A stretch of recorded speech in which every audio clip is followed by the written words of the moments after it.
Ahem. Good morning, good morning. It's the Last Minute Laura Show. Good morning, hello. Hi everybody, welcome back. Happy New Year. It's a beautiful day. Good morning. It's actually a really cold day where I'm living right now. How is it where you're at? I am in Hamilton, Ontario, and it is very cold. It's snowing currently, but it's also it's chilly out. It's snowing, it's icy, it's cold. So winter's not quite over yet. That being said, winter is over for me because after Christmas, all bets are off. Winter is gone for me. I'm no longer interested in any winter wonderland. I'm ready for spring. I'm ready to start planting the garden. I'm ready to start looking at seeds. I received more seeds. I purchased seeds on Black Friday and I finally received them. We have had a postal strike in Canada. Was it Canada Post? Yeah. I was going to say Ontario, but I think it was Canada-wide. We had a strike, so I didn't have my seeds shipped until Christmas. But I have a whole bunch of new seeds to add to my amazing pile. Welcome. If you're new, by the way, don't forget to hit the thumbs up button as you come in. We get together here every Monday, Wednesday, and Friday from 9 a.m. until 12 p.m. I did miss this Wednesday, but for good reason. It was New Year's Day, and I was in Ottawa, which is 6 hours away from where I live, visiting family and doing a New Year sort of celebration. But I wanted to show you, to start us off this morning, I wanted to show you the seeds that I got before we get into the fun that I have planned for today, which includes playing with a Christmas present I got. So my sister-in-law got me this gorgeous set of alcohol markers, and I've never played with them before, so I did do a little bit of experimenting already, but I thought we could do a little bit of coloring, a little bit of drawing this morning. Hey Marina, hey Candace, hey Heather, good morning. Don't forget to click the thumbs up button, guys, as you come in. Okay, so before we get into anything story time wise, I want to try to show you. Here we go. I want to show you the seeds I got because I got a few varieties of seed. I got Indian Prince Calendula, which is like a dark orange. I got mixed Scabiosa seeds. I have lots of Scabiosa seeds, but they were like 50 cents or something. And then I got 3 packs of 25 seeds each. So 75 seeds for my Clarkia Mountain Garland, which is something I really want to grow again next year. And I didn't save seeds for it. So I purchased them. Grandiflora Mix Salpiglossus. The pictures of it look really pretty, so I'm hopeful I can get it to bloom. Black Ball Centauria, which is black bachelor's buttons. Looking forward to that. And then I got some dahlia seeds, pom-pom dahlia seeds. We'll see if I can get the dahlias to bloom. I wanted to try growing them from seed. The mix that I got looked like it had some really pretty things in it. So I'm hopeful that we'll be able to get those to bloom, but those are kind of just like for fun. The black bachelor's button, I really want those to work. The Salpiglossus is kind of an experiment this year. This is a very weird looking flower, so I'm experimenting with it. For sure, the Clarkia will bloom. I do wish that I had way more seeds because last year I just threw like hundreds of seeds into my garden and then a whole bunch of them sprouted and bloomed. So hopefully we'll be able to get those to bloom, but I finally received my seeds. So now my garden is done for next year. I have my garden, not my garden plan, but my garden seed collection is done. So that's that. Oh, also a fun thing that happened. I got new plants. So Happy New Year. Hey there, Dave. Happy New Year. Happy New Year to all of you guys. I got new plants. My older sister felt she was neglecting some of her favorites. So she said, can you take care of them for me? And I was like, they might die. And she was like, yeah, I don't want them back. So can you just have them? And I was like, yes, absolutely. So I want to show you some of the plants that she gifted me because they are like established. I did take cuttings already off of some of them because they were just a little bit too hectic for me. So I'm rooting a whole bunch of cuttings. So let me excuse me. Let me show you. This one is like the pride and joy that I'm so excited to have because I don't have this one yet. This is so pretty. This had like 10 of these tendrils, okay, like 6 to 8 of these tendrils hanging off of it.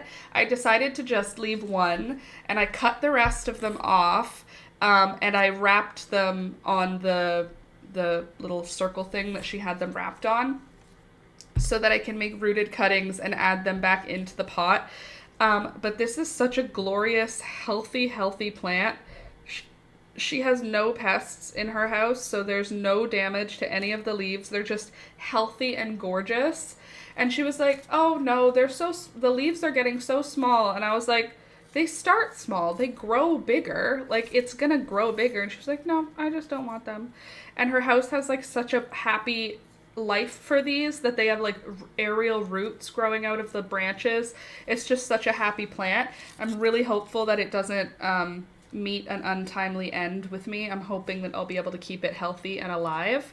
So I've given it a tiny bit of fertilizer and a big deep soak, and now it's gonna sit on my shelf for a couple weeks before I water it again.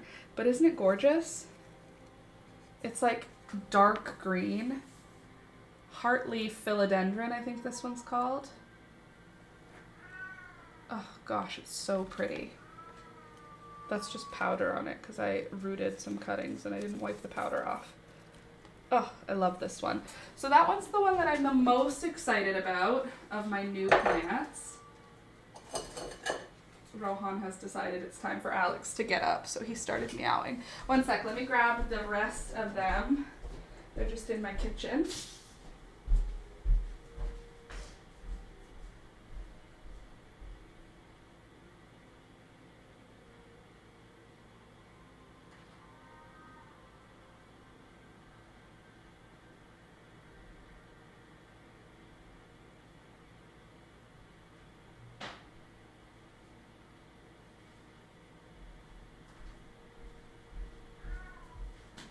So I did a little experiment with some of the cuttings.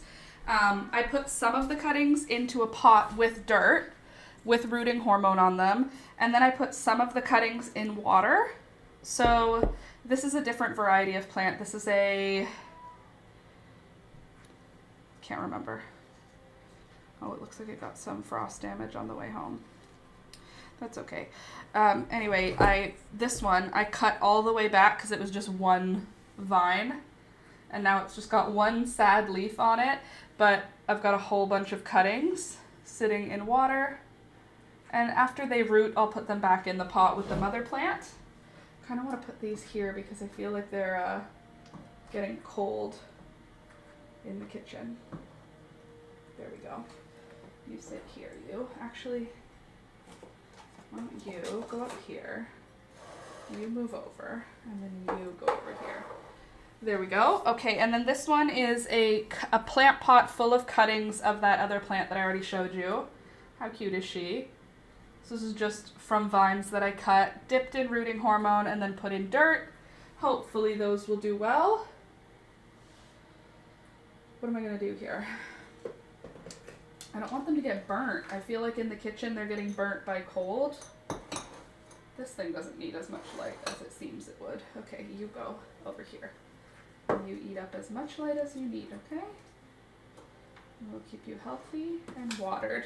Okay, there's that, and then there's one more that's really exciting. It's a, I think it's a dumb cane is what it's called. I repotted this for my sister several months ago, and since it got repotted in fresh soil, it took off, and it's so pretty. So this is toxic. This is a poison plant.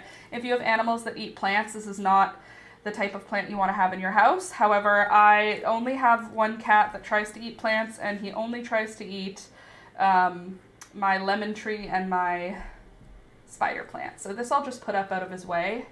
But isn't it gorgeous? Hopefully I can keep it healthy. These leaves are gorgeous. My sister neglects her plants so aggressively. Like, this soil is bone dry.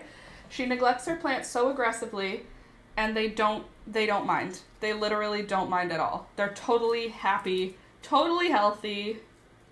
Gosh, I just want to leave this here for today. I want to like have you see the whole thing somehow. Look at that gorgeous, gorgeous lady. Beautiful. Okay, so that's my new plants. I have more cuttings in the kitchen, and I have one other golden pothos, but I already have golden pothos in my background, so you already know what those look like. I don't need to show you another cutting of them. But gosh, look at it. It's just so pretty. What's the best angle for her? I feel like this is showing us the most gloriousness. So that was the most exciting stuff. And then I've got lots of pictures to show you later for what we did for New Year's, because I took a bunch of pictures for New Year's Eve. We had so much fun. We did a big family time, which is what New Year's is for Alex's family. It's like the Christmas Eve dinner that you might have if you're not Russian Orthodox. But the way Alex's mom has always done it is we all get together on New Year's Eve. We eat until like 11 o'clock p.m. and then we eat again at midnight. And this time we had Alex's sister was the hostess, and she made salmon, and she made the salmon on bread, my favorite thing. Alex's mom brought shuba. Alex's sister had just a variety. She had like dips and chips, and all the best things were there, and I ate a lot. And Alex's sister's partner picked up crumble cookies. I've never had those before, so that was exciting. Don't know if you've heard of those. There was like a bunch of drama around them a while ago, but apparently there's a crumble cookies store in Ottawa, so he ordered them and got them, which was pretty cool. I also got from Alex's sister and her partner a set of alcohol markers. So that's what you see in the title. I've never used alcohol markers before. When I opened these, I just thought they were like markers, like regular markers. They're not regular markers. They're alcohol markers, and they're meant for something different. So regular like watercolor markers work on every paper. These markers are pretty specific, the paper you have to use with them. I've been watching a whole bunch of tutorials, and they can blend together. You can blend these markers like a paint, and they stay wet a little longer, so you can like blend them. I tried to learn a little bit before hanging out today about how to color these. This is my little examples. I first tried with no information to just sort of draw. Did not go well. Then I watched a couple tutorials and found a little bit more success. So I thought today we could try to color in an actual picture and see if we can get something that looks like a little more intentional than some of the stuff that I did. So I drew some stuff. I feel like my lens is cloudy. 1 second. Excuse my finger. Oh, you know what? Double prizes. Different corner. Don't worry. Ugh, leaky nose. So I've got a drawing that I did last night. I was just looking at pictures of my flowers from last summer and drew some flowers, and then I did a pen drawing. This is just like from my imagination. It's not a real plant. These ones are all from like photo references, so hopefully they actually resemble real existing plants. So what I saw on the interwebs about alcohol markers, let me get you zoomed in just a little here so you can see what we're doing. I also redid my nails yesterday. Okay, we'll put you over here. Zoom you up a little. Okay, so what I learned is that you can outline first and then color, or you can color and then outline. It doesn't make a huge difference on the outcome of the project. So a lot of the people though did like preliminary outlining. So I thought we could try that. And I just figured plants was a safe place to start drawing because I don't know how to draw people. So the idea of drawing people and then also, also coloring those people in seems a little bit stressful. So this paper is super heavy, like cardstock. Like, can you see how heavy? Oh, that's still 2 pieces. Do you see how heavy it is? So it's super heavy like cardstock, and it's smooth. So a regular sketchbook has like a bit of texture to it. This is very smooth paper. Apparently that's the right thing for alcohol markers. This is not a tutorial. In case you were wondering, this is very much not going to be a tutorial because I don't know what I'm doing. I'm just hopeful that we can figure out something, you know? Okay, trying to get the camera to be at a good angle here. So let's pick some colors. So there's a blending color, which is exciting. And then there's a whole lot of greens. I feel like the greens do not have any sense. The name of the green and the color that's on the cap does not link up at all to the color of the ink on the inside. I don't know if that's a problem with all alcohol markers or this brand, or if it's just this set. I literally know nothing about them. But I'll show you some of the colors that I like, and we'll see if we can get something to happen. So there's dark olive green, and they're all numbered, and I organized them by number. And then there's yellow green, and then there's grass green, and then there's pale green. So what I'm gonna do to start is I'm gonna swatch all of them so that you can see the colors, and I'll go from what I think is lightest to darkest, and we'll see what happens. So there's pale green. That's true. It's pale green. Now let's look at yellow green, pale green, and then yellow green, and then olive green. I would not call that green at all. That's like a gold. And then deep olive green.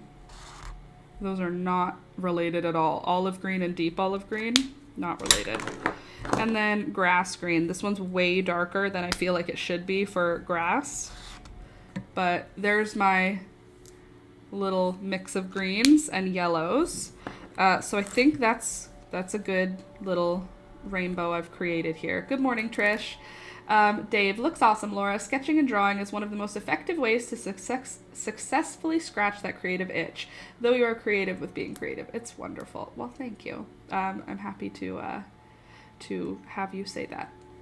That was a weird way to accept a compliment. Thank you for your compliment. Also, I redid my nails yesterday. Dave, as the only person who's ever interested here. Aren't they pretty? I redid them with the same set. Because remember I said they had 30 nails in the set and usually they just have 12. I love this set. I love the shape of them. They are like claws. They're kind of like, they're rounded but pointy. Do you see how they like point up but they're round? I feel like they look like little kitty cat claws and I love them. And they scratch so good, which is awesome. Okay, so now I want to try and color this in. So how long do they last? I put the last set on Christmas Eve. Christmas Day, I did it with you guys. So 25, 26, 27, 28, 29, 30, 31, and 1. So 8 days, but they were all stuck on. I just ripped them off because I was done wearing them and I wanted a day off. So they were still stuck. I probably would have got 2 weeks out of them if I didn't tear them off, but I did. So here we are. Okay, so what the internet said to do was to start with the lightest colors and then work down. Lovely nails. Good job, Laura. What brand? I just threw out the packaging. I'll go check after. It's in my like waste paper basket in my office, so I'll have a look after. I couldn't tell you the brand off the top of my head, but I like them a lot. They're an Amazon brand, whatever. I found them on Amazon. Okay, so now I want to do, first we want to determine a light source, right? So probably like coming from the front, but also going,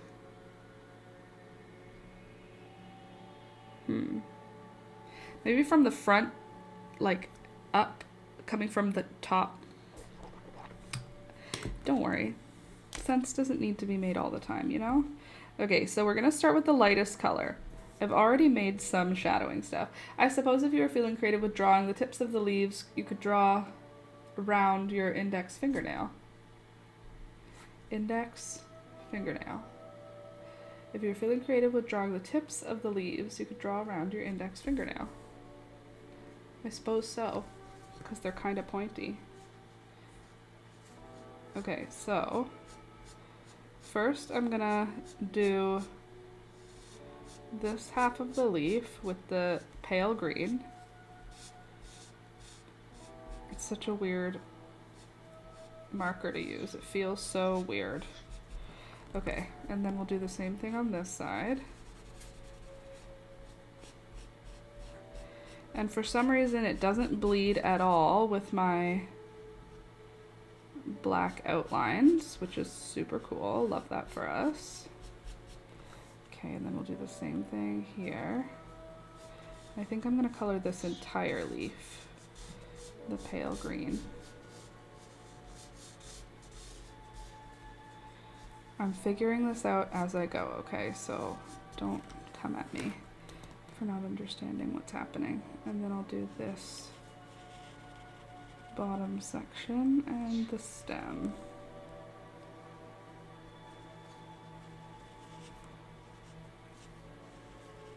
So there is a pointy side, but the internet said the pointy side is worthless. It is the broad side you should use. And I was like, okay, the internet knows everything, so I'm not gonna move against the internet. Okay, and then I'll do this one too. Cool. Okay, so there's my pale green, right? And then I'll go in with my yellow green for other light stuff.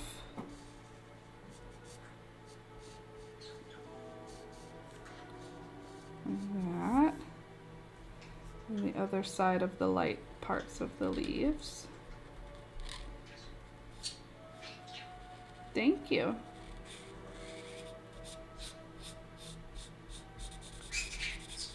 Dancey dance? Why are you making a dancey dance? You're so cute. Okay. I love olive green, a warm yet trendy color. However, it runs the risk of looking a bit too dark on a feature wall. Olive green is beautiful. I also love olive green. This is, the olive green that's here though is not olive green. The dark olive or deep olive green looks like olive green, but the actual olive green does not look anything like olive green. It just looks like a golden color. It's pretty, but I wouldn't even call it green. Okay, so there's that, and then we'll go for, I think we will go olive green for like maybe the edges of the gold stuff, like that.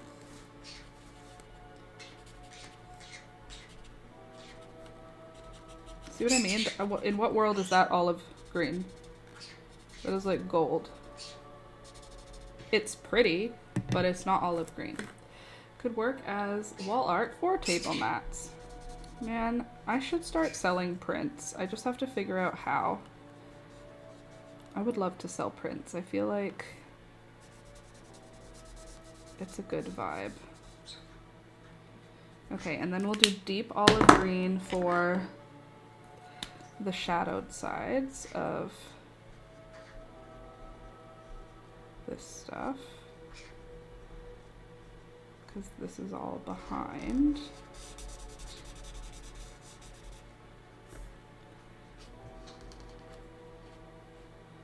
They are really pretty colors though. I do like that part of it. Okay, and then I can take the grass green. Greeting cards too, especially get well soon cards. Get well soon cards or thinking of you. That's true. Unmarked cards.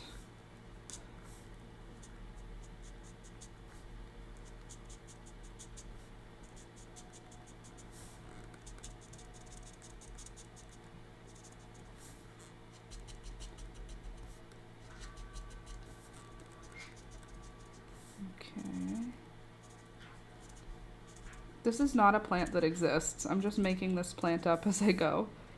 It's based on what I know about plants, but it's not a real plant. Yes, unmarked blank cards. I love unmarked blank cards. That's what I prefer to buy. Okay, now I have vivid green, and I think this could be good for some of the like between colors, you know? So we do this kind of blendy thing, and it's not good blending yet, but we'll go back in with that pale green and it'll somehow create some kind of blend thing. It's not blended, but it's like it's cohesive more. That's the beauty of it, that it's not a real plant. Yeah, we're just making up based on plant stuff, you know? What do you know about plants? I know they're green-ish most of the time. They can be other colors too, but there's green involved. And we also know that I know how shadows work generally. So that works, you know?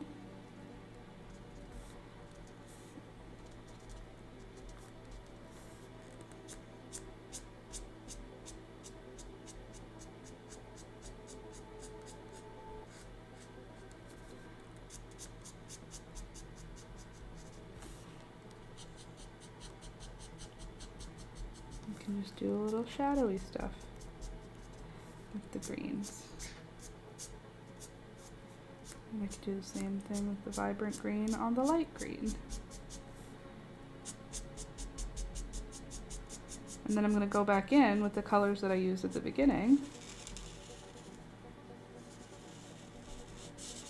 to blend in the vibrant green.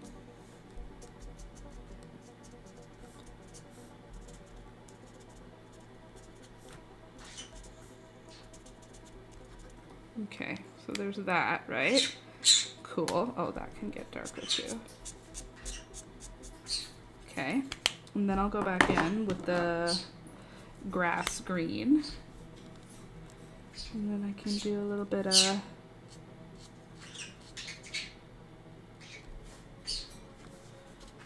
stuff with it. What is it? What do you want, Beelzebub? Just say what you want. Do you want to come out? You have to use your words. You have to say, I want to come out. That's right, you say, I want to come out. Okay, since you used your words like a smart bird, you can come out. Yeah? You want to come out? Good morning, Gary. Good morning, Beelzebub. Hi, baby. Come on, step up. Step up. Can I have a kiss? Thank you. Can I have a kiss? Kiss. Thank you. Okay.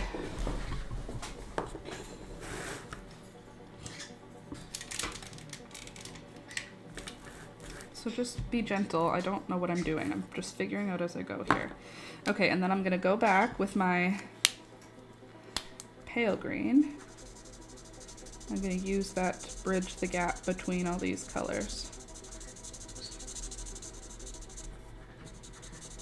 Kind of make sure it fills in all the white space.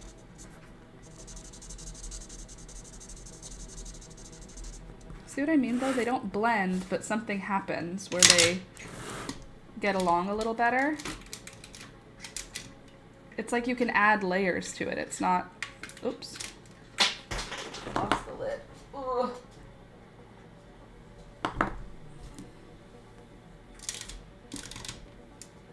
See if I can give you a better angle here. Okay. See what I mean though? It's not like blended, but something else happened.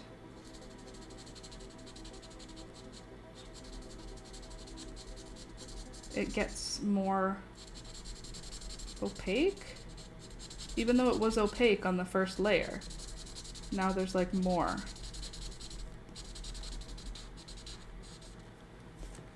It's nice, I like it. Okay. I was telling Alex last night, I had like a little, excuse the language, a little shit fit, where I was like, I don't get it, I don't know how to use them, I'm struggling. And he was like, that's okay, it's like, it's hard to learn a new thing. And I was like, I forgot, I don't like learning a new thing when I didn't plan on learning a new thing. And so now I have to get the learning curve of these markers. But I'll get it eventually. So there we go, and now I feel like I can do a little bit of this light green here in with the yellows to green it down just a bit. I feel like it's a bit too yellow right now.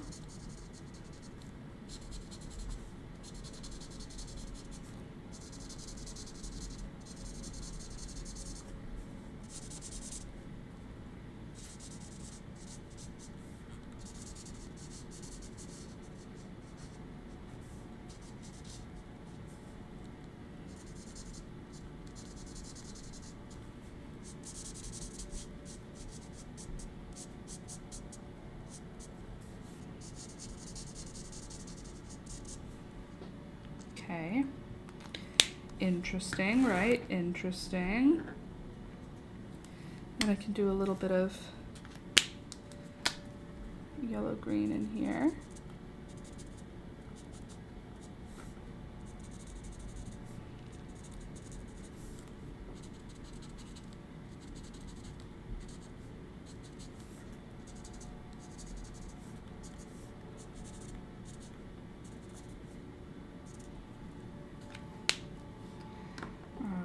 And now I feel like I need more of that deep olive green,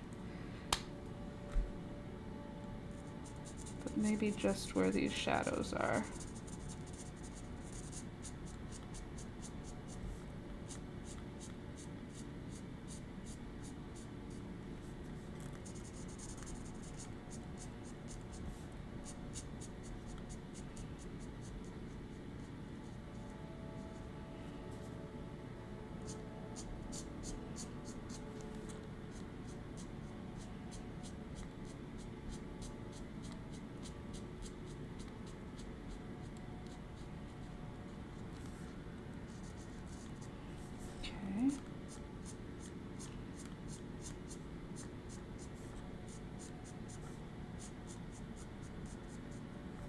Cool, cool, cool.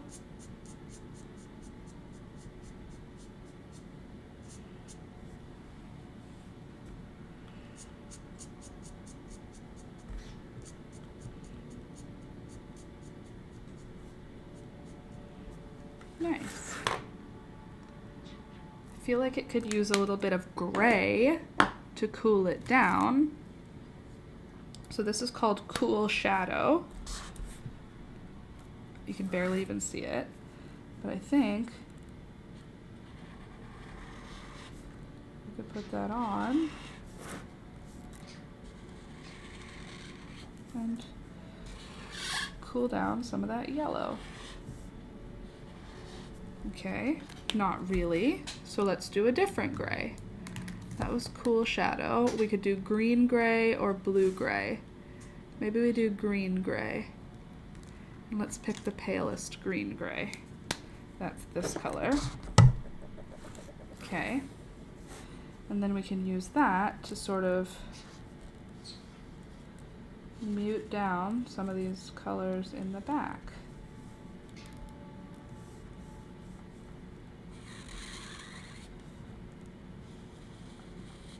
Isn't it interesting though? You can like layer markers. for different stuff to happen. Like if it's feeling too bright, you can just add gray.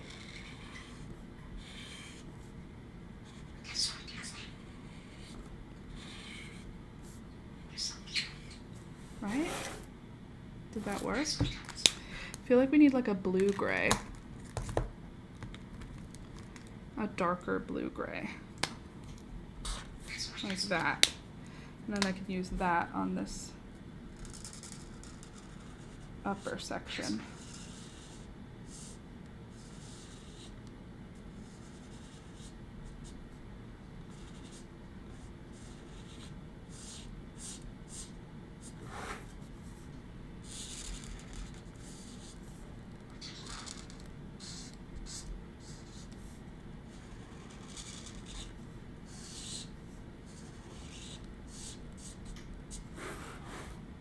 Oh, that looks cool, right?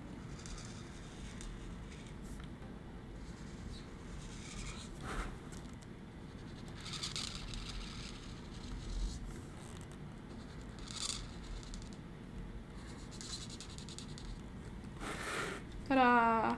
Here's a not real plant colored with alcohol markers. Isn't it interesting? Doesn't need to make sense. That's what makes it kind of fun, I feel like.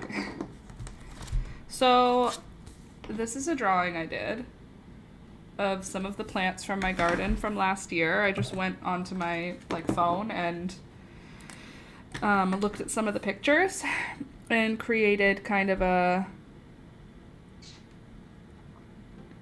montage of some of the flowers that were in my garden. And I thought we could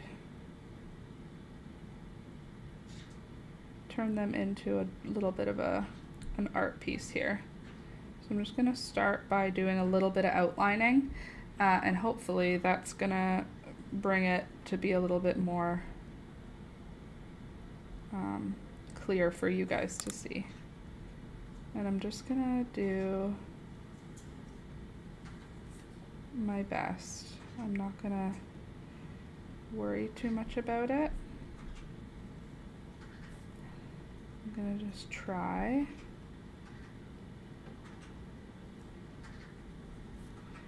to make something that looks like what was in my garden.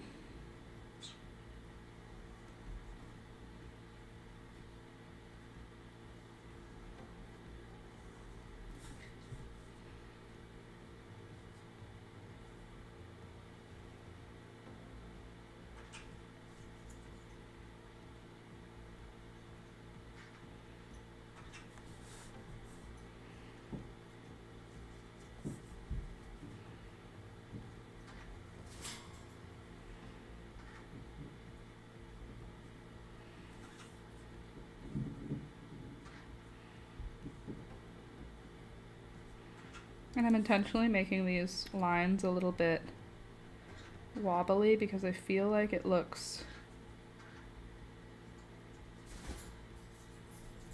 more organic. Is that the right? Do you know what I'm trying to say? So I've made the lines a little wobbly. And then we've got a straw flower.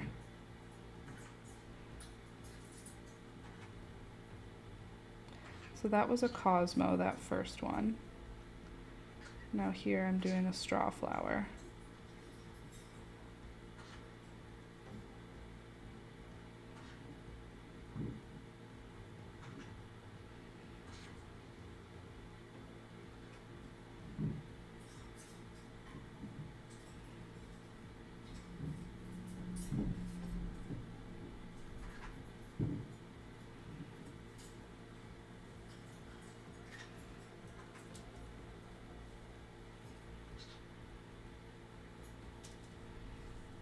Okay, there's a straw flower. And then here is my marigold leaf.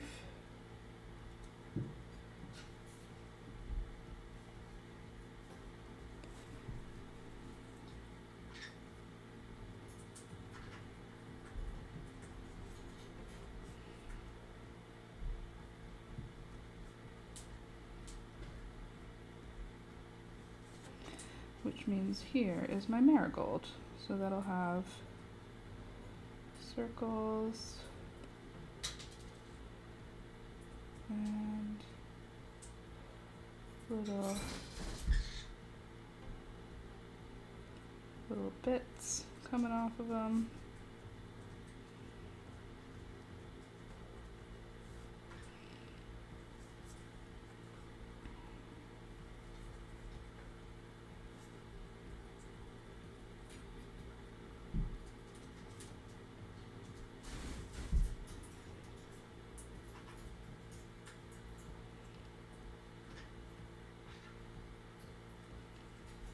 Okay.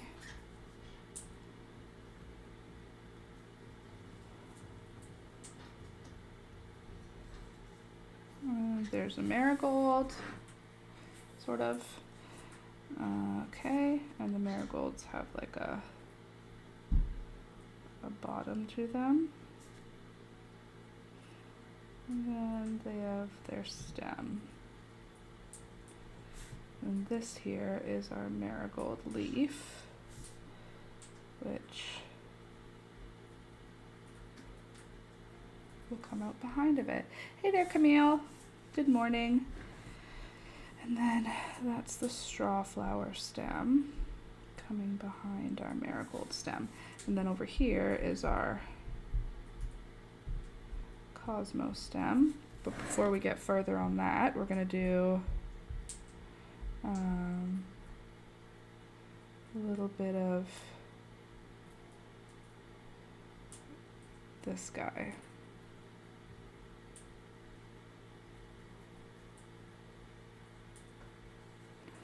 Which is a nasturtium.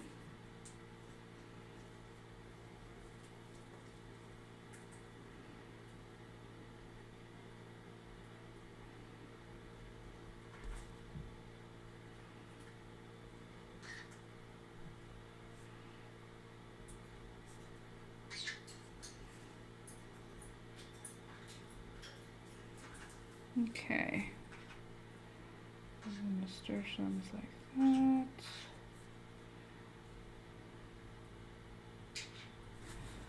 And then our nasturtium will have a stem like this. Okay, there's nasturtium number 1. Thanks for the baby mittens for tutorial. I've made 5 pairs. Oh, that's wonderful, Camille. I'm very happy for you. That's great. Thank you for coming to let me know. That makes me feel good. Very nice of you. I have big plans for lots more tutorials this year, so if you are looking for more baby stuff, this year there's going to be a lot more of it. Okay. There's that. Another nasturtium. And these nasturtiums this year were like super crinkly. With like a lot of texture in them.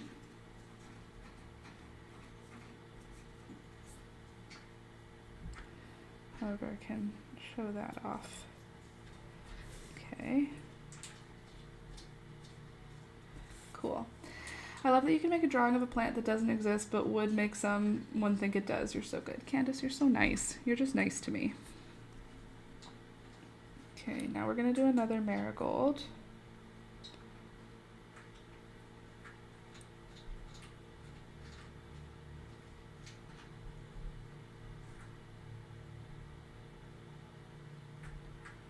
I have like rough outlines that I did yesterday, but I'm gonna just adjust them to be what I want them to be today.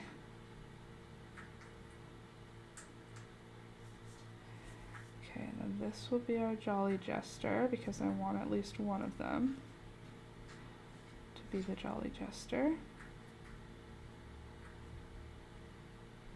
Okay. Stem. Okay, now we can continue our stems down. Cool. And then I did want to do a nasturtium leaf.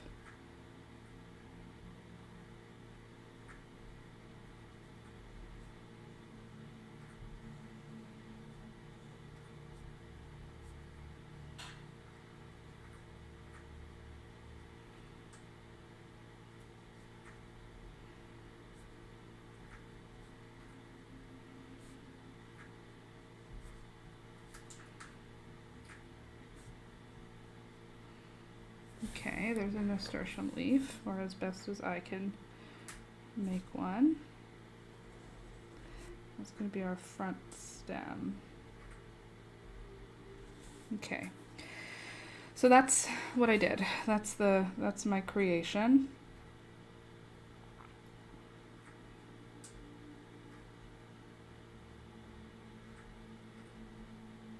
Marigold leaves. I wanted there to be at least one of those. 1, 2, 3. I feel like you guys have at least one little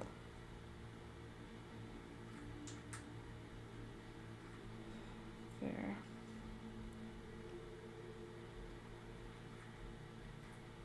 Okay. Marigold leaf, nasturtium leaf. Now Cosmo leaves are here at the bottom because we've got our Cosmo stem. You have more thickness, thank you. And you're the back side, so you can have a little bit of curves. And you're behind, so you can have a little bit of shading. Okay. And then you're behind, so you can have a little bit of shading.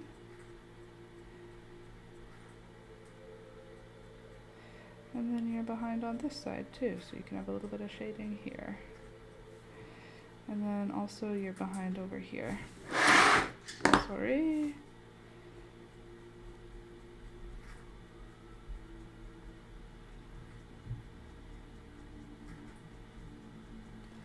And then you're a reversed side. You can have a little bit of curve. All right, I think that's all the Cosmo needed. Okay, and now for the Cosmo, I'm gonna do this free-handedly with just a general idea of what I'm doing.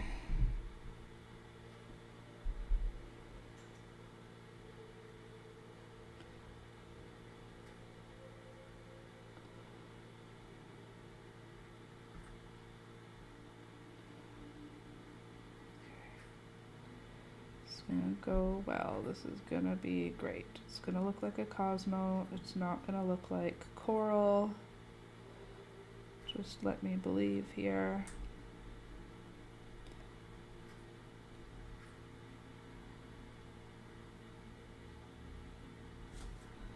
It's gonna look like a Cosmo leaf. It's gonna look like a Cosmo leaf.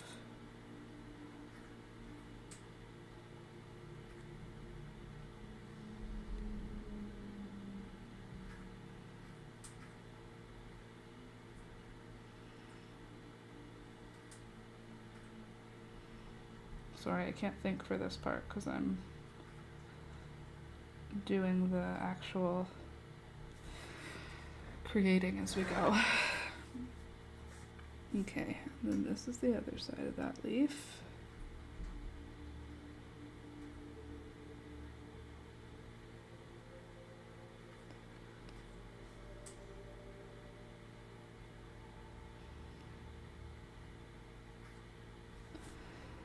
How was everybody else's New Year, by the way, as I sit here and silently draw? Hopefully you had a good New Year. I had a very nice New Year's. I really like hanging out with Alex's family for New Year. Not a big partier, so for me to have like a good reason to stay in and hang out with family, I love that.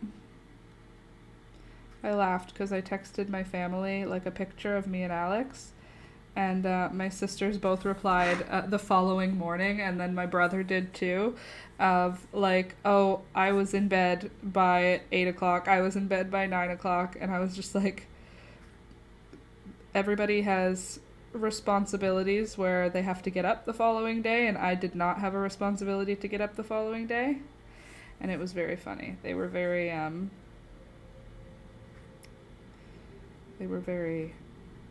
responsible adults, and it made me laugh.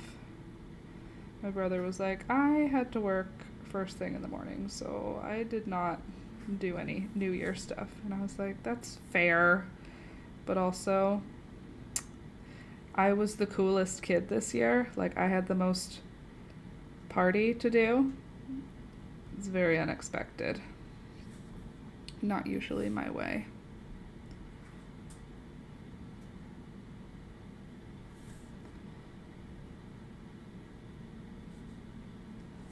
Okay, and then this is a bud.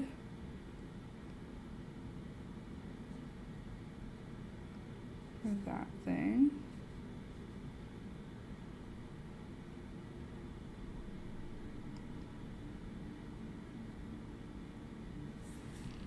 Then there'll be a bunch of stuff over there.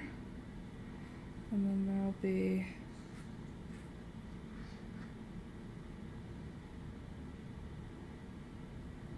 a little bit over here. There. Cosmos. What do you think? Would have texted you, but I can't, lol. Always have to be the same. The first to message everyone on the night of. I usually beat everyone. I beat everyone this year. Okay, now we have to get all the rest of the stems added. Okay, and then marigold stems.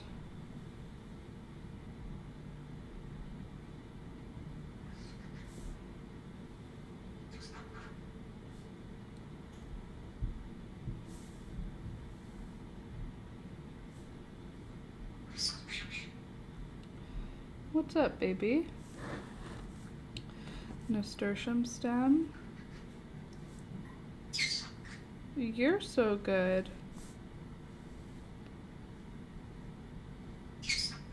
No, you're so good.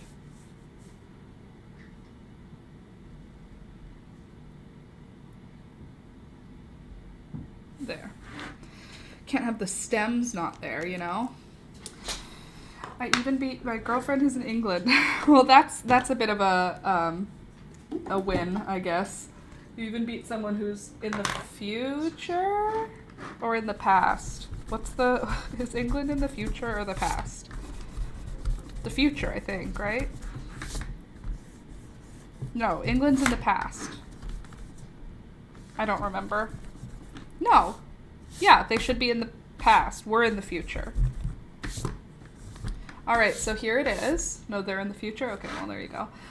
Here is the rough drawing of a bunch of flowers that I grew this year. A straw flower, a cosmo, a marigold, a different marigold, nasturtiums, a nasturtium leaf, a marigold leaf, and then the leaves on the cosmo stem. Wow, that actually looks really pretty. Should I even color it? I'm going to take a picture of it first so that I have something I can turn into a coloring page for you guys. I have to digitize it, but you know. Oh, my nose is hurting.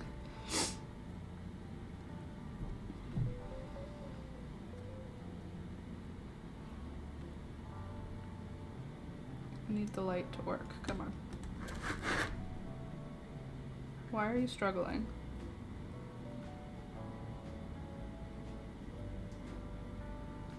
What's wrong with you?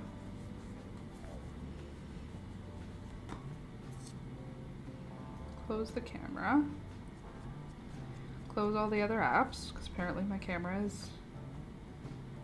Please don't die.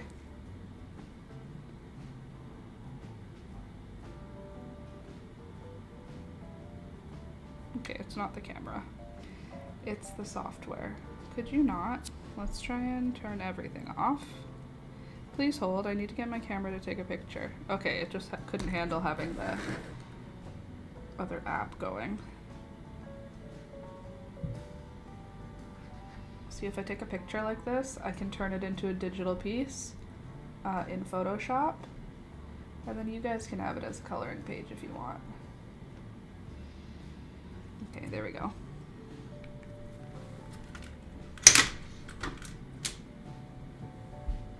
Okay, now we need to... Oh, hold on.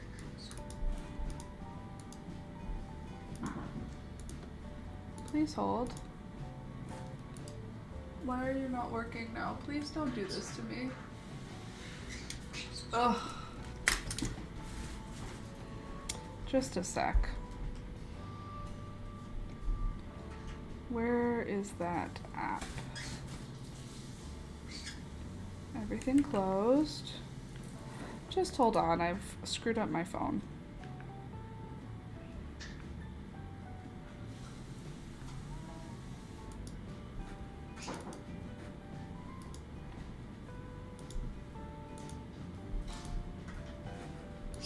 Why?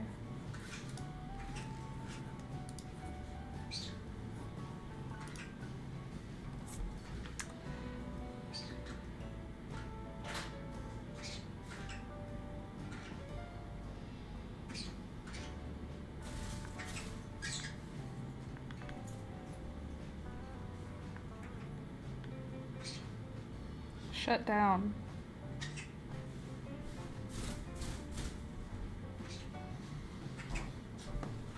Hello. Gotta love modern technology. More like gotta love that I can't handle modern technology. I'm just turning my phone off and turning it back on again. Is that gonna fix what's wrong with it? Probably. Don't know why. Couldn't tell you why. How you doing? You look fancy. Oh, I also have this tasty, I don't know what it's called. I've been calling it Christmas crack. That seems like what it should be called. Alex's sister's partner's mother made it, and it's candy canes, saltine crackers, chocolate, and caramel layered together. And it's good. Can you turn back on? There we go. Had a little moment there. We're gonna color in our coloring page.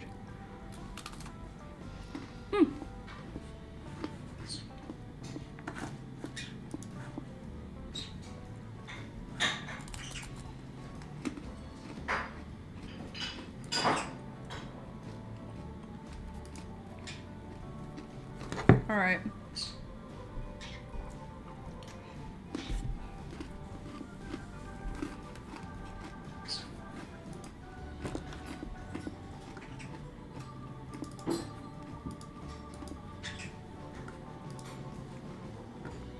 How do I...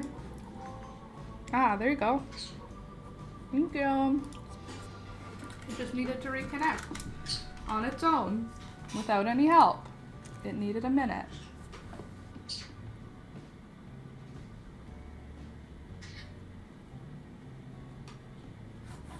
Hello. Here we go. That was a bit aggressive of a technological freak out there. Uh-oh. Oh, excuse me. There we go.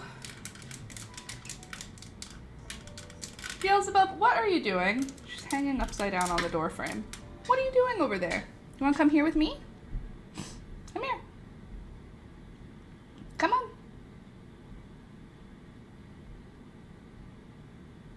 Come on.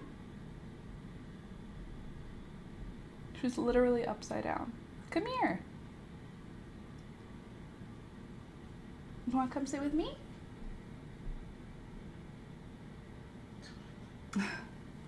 She just starts saying, come here. Okay, so here's our little drawing. And the colors we're going to be using, we don't need this many greens this time. I think I want to start with shadows. That seems like a fun idea. So I think I'm going to start with doing a bunch of shadows. And then I'm going to go in with colors. So let's look for green gray and blue gray. What blue gray did I get here? Blue gray 5, blue gray 7. Okay, now I don't think we need all these greens, so I'm gonna put them back, and then we can take them out as we need them. I think that's a better idea. That way I'm putting them back as I go, and I don't end up with every single one of the markers sitting on my desk. I'm very responsible like that. All right, so what I'm thinking is that I'm gonna take the lighter gray, blue gray 7, blue gray 5. Let's do blue gray 3 to like make ourselves feel a little safe to start, because we can always layer. And then I'm gonna take blue gray 3 to do all of the, yeah, that was a good idea, that's dark. All of the shadowy parts of the flowers. And then we could do the darker grays to do the like actual shadows. Know what I mean? Like that's a shadow. And this one's mostly in shadow. Right? Catching my drift? And we'll add the pinks and stuff after. That one, and then this area is all shadowy.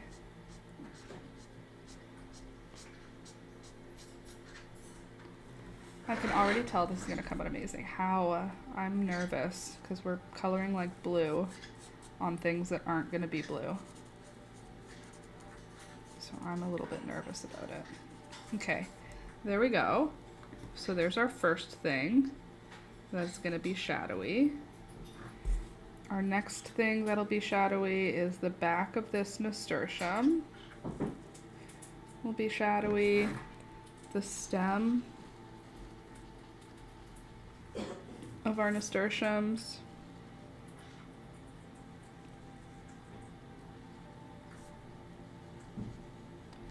Will all be shadowy.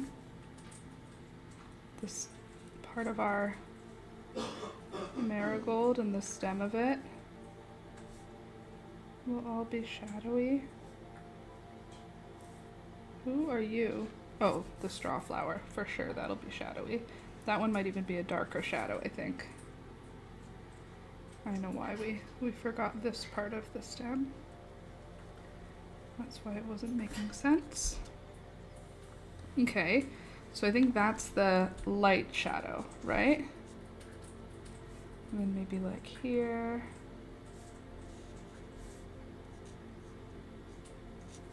I think the cosmos stem will also have to be in shadow.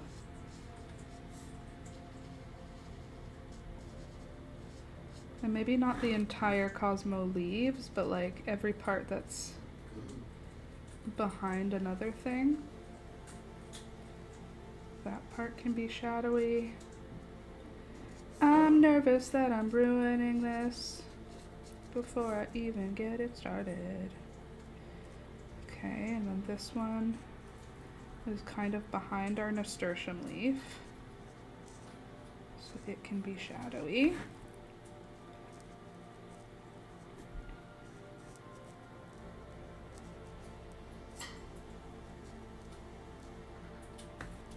Okay.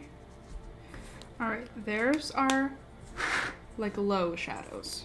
Then we'll go for, or those are our high shadows, let's call them. And then we'll go for the next color, which is Blue Gray 5, which is like gonna be darker, I think. It's the same color, so we'll just jump right into Blue Gray 7. I'm gonna do our marigold leaves with that for our shadow, because I feel like it's darker, because it's even farther back than everything else. We're gonna put color on top of this. This is just our initial shading. Hopefully the color will sit nicely on top of it and it will look correct. Okay, so there we go. And since the straw flower stem is behind the marigold stem, it's gonna be dark too. And since the marigold stem is behind the straw flower stem, it's going to be dark also. And this nasturtium stem is also behind, and this is also behind. So that'll be dark, that'll be dark. I need to outline the part of the stem.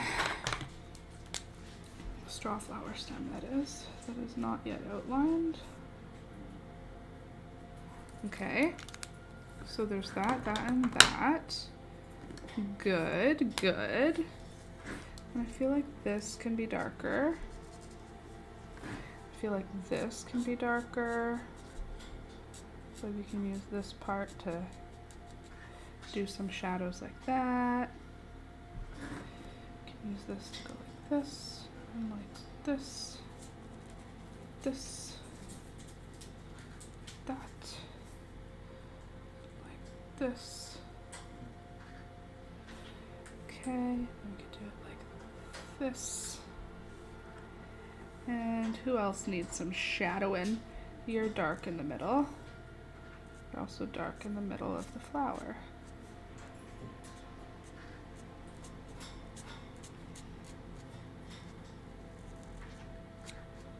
Okay. See what I mean? It's gonna be fine. This is gonna be great. And these lines can be dark because they have an edge.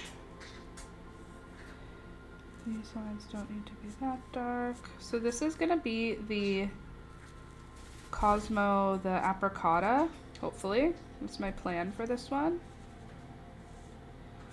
I would like for it to be the apricota Cosmo, if possible. If I can do that, I'll be a happy camper. We'll have to see though. Alright, so this is our main shadows, I think. I think we're gonna need more shadows eventually, but I don't know exactly how we're gonna do that. Blue Gray 3. What other one was there? There's Cool Gray 1. We could do Cool Gray 1 and see what that looks like for some of the flowers, just to, like you. For this part, for this whole petal, for that part of this marigold, you know, for the back part of the marigold.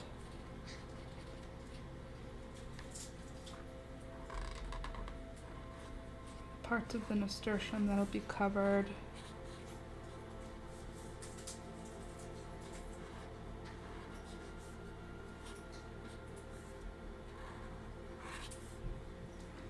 And then this part will all be underneath.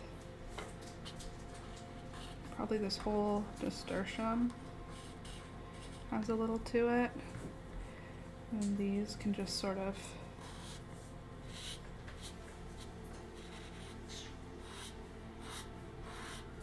make sense. Are you just using regular sketch pad paper for these? No, it's like a special fancy papered book. Alex's sister gifted it to me, and it's like special paper for this, for these markers. They will bleed through normal paper. They're even bleeding through this a little bit, but they'll bleed through normal paper like real quick. So no, they don't work with normal paper, unfortunately. Okay, and then I'll do a little bit just on these.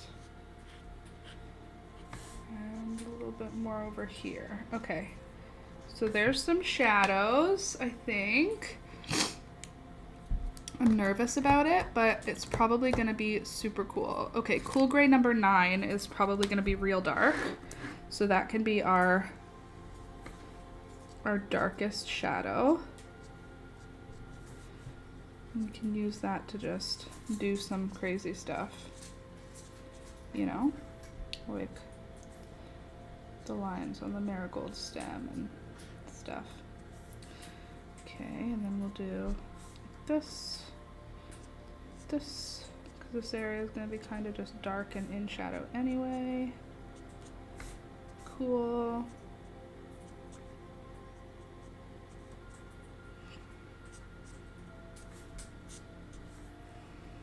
Do our stems.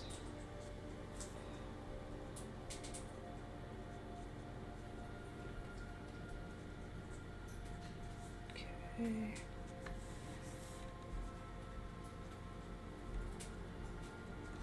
And then I can go back to that darker blue gray to just sort of blend them together. Again, they don't really blend, but they sort of, something happens. Some kind of magic happens when you color over it a bunch of times. It feels like it blends, but blending is not exactly what's happening. Okay.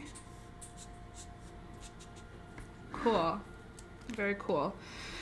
Okay, so now I need to think about what my plants look like. I need to remember what whatchamacallit looks like.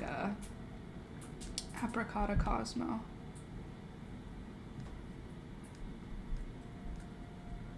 I'm sure I have a photo here, as I was absolutely and positively obsessed with that flower all this summer. Please hold while I find us a picture. Ooh, this is a nice color idea. So here's like the color of it, but I want to see a different angle of the same type of flower.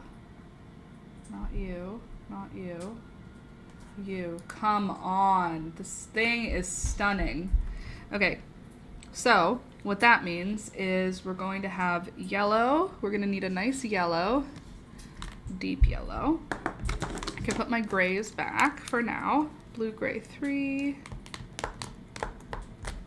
blue, gray 5, blue, gray 9, green, gray 5, and blue, gray 7. Where did you come from? There you are.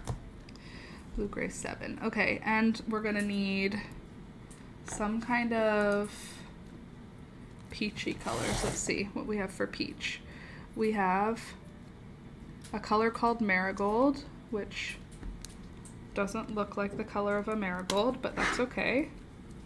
We have this color. Oh, okay, that is a marigold color. We have this color. Oh, you can't see what I'm looking at here. So we have yellow. We have different yellow. We have, let's see. Oh, this one's called Cosmos. What do you look like? Do you look like the right color? Ooh, that's a good color. Cosmos. We've got peach, which doesn't look peach in the marker, but maybe it looks peach. That looks almost the same as Cosmos. We need fruit pink. That could be good. Could be the same. Okay, very pale. I need more orange, light orange. Let's see what light orange looks like. That is wrong. Okay, and now I need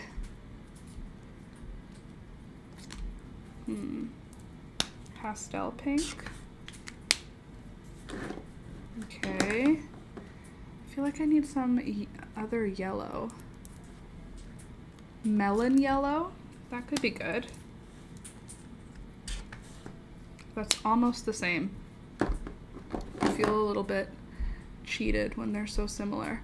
Okay, I think that's probably good. Is there anything else here that makes you go, that looks like the Cosmo? Pale cherry pink sand. Sand could be a good color. Yeah, that looks good. Okay. So now I'm gonna have a look here. Not a downer at all, but in my memories, it came up today. It's been 4 years since my banjo passed away. I can't believe it's been that long. I miss her, but I know I have my Gus that takes care of me. Banjo, I remember that little kitty cat.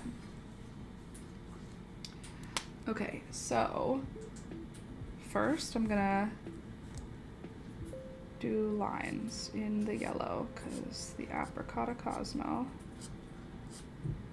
had like this sort of magical, it's almost like the edge was glowing, and I really like the way it looked.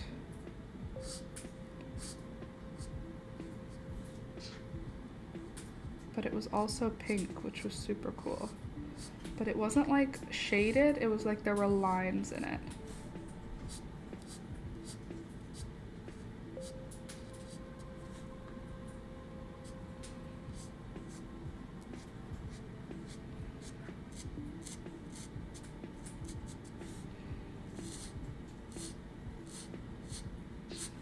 Remember, I'm going over all of this in pink, so it's okay. The lines didn't go all the way down to the center.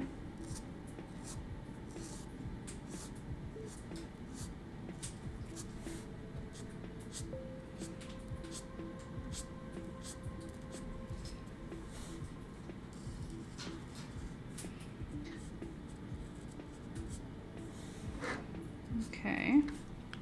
So there's that, and then there's like kind of a, like a bright sort of yellow. Is that going to be the right energy here? It kind of just created a beautiful gold shimmer, and not on all of it.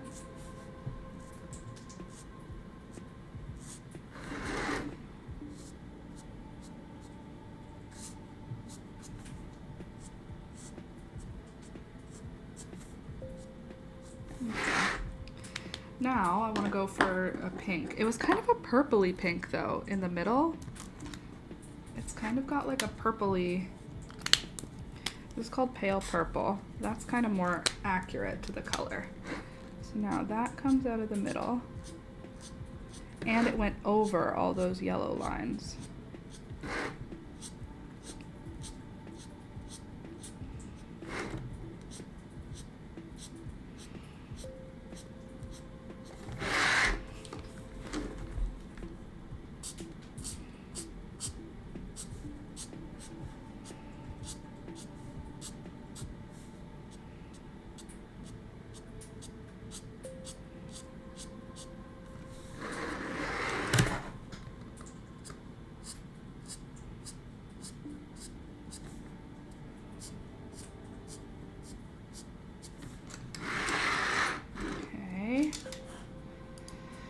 Looks pretty with those colors as well. Thank you.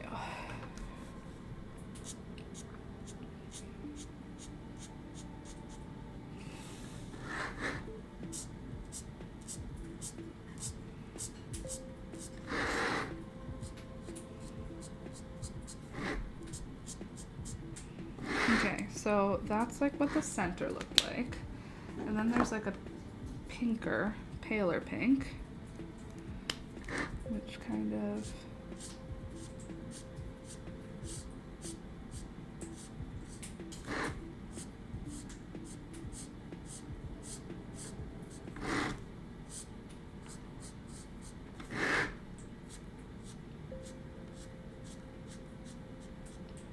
I feel like the shadows looked more pink than the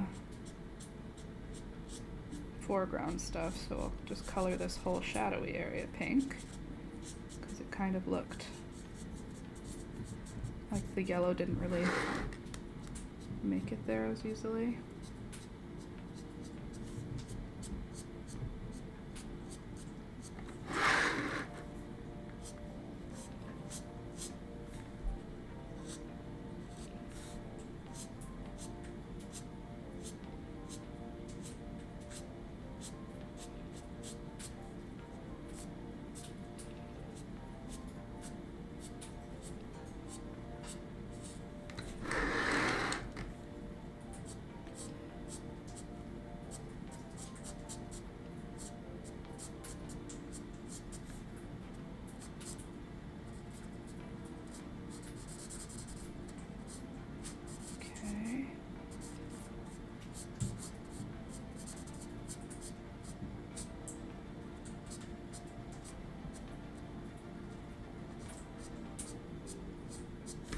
Okay, getting somewhere, and then let's do light orange. No, hold on, let's see.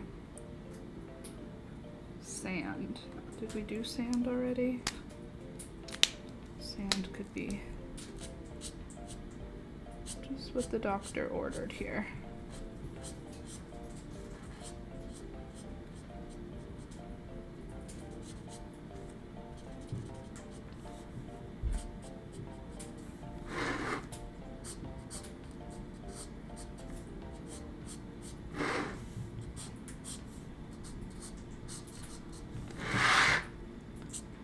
I'll show you what the apricota looks like again. So here's what I'm working at, and here's what the, here's what the apricota looks like.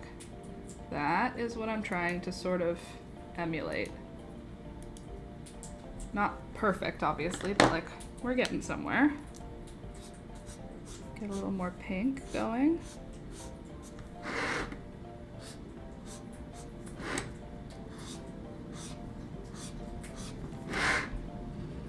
For that apricota energy.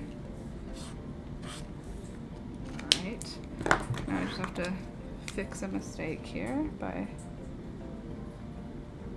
doing that.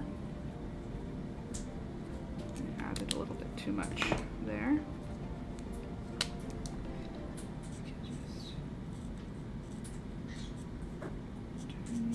pinker.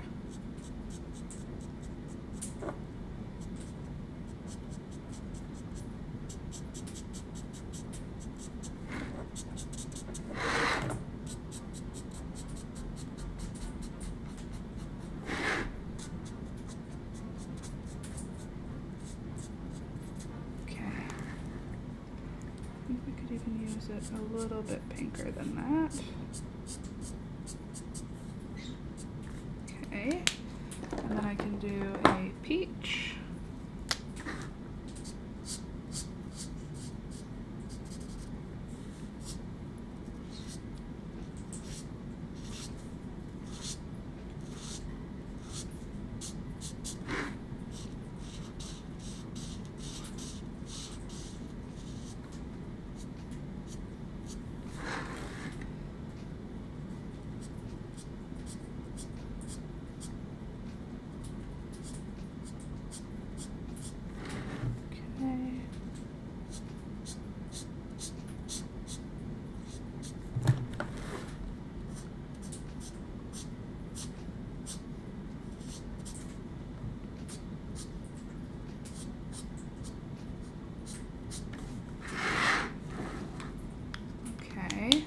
Looking apricotta, light orange. Let's do just a teensy bit light orange.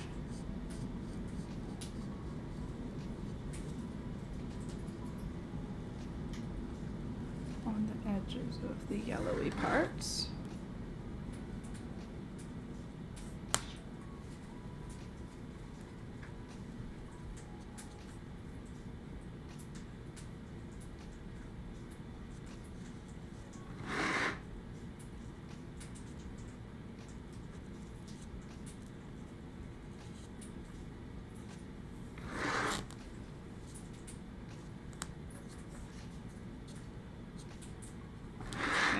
And then there was kind of a sort of a vivid color at the middle, like right around the middle.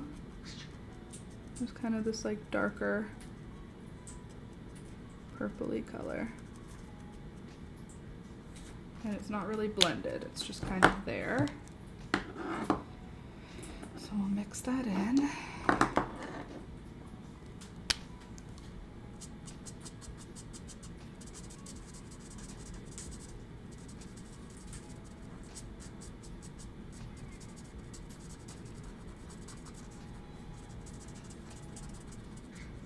Okay, so there's that, and then we have to have a yellow center. It has like a really bright yellow center, which is great, beautiful. And then that dark purple, again, vivid purple. I feel like we could add a little bit more, maybe just some dots.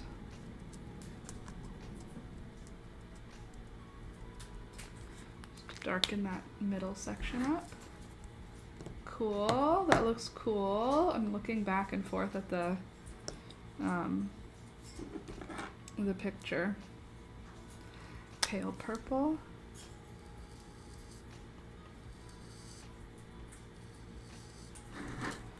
There's some purpley pink lines that make it all the way from the top to the bottom. Keep that apricotta having a little bit more pink to it.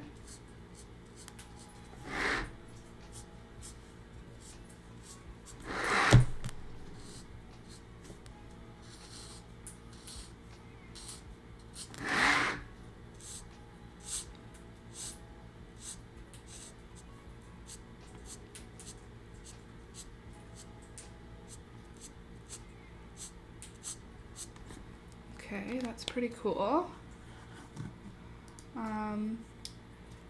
Do the thing, the black outline is damaging the tips of the lighter. No, it doesn't. That's the weird thing, is that it doesn't transfer at all. And the other colors don't transfer either, which I thought was super weird. You would think so, right?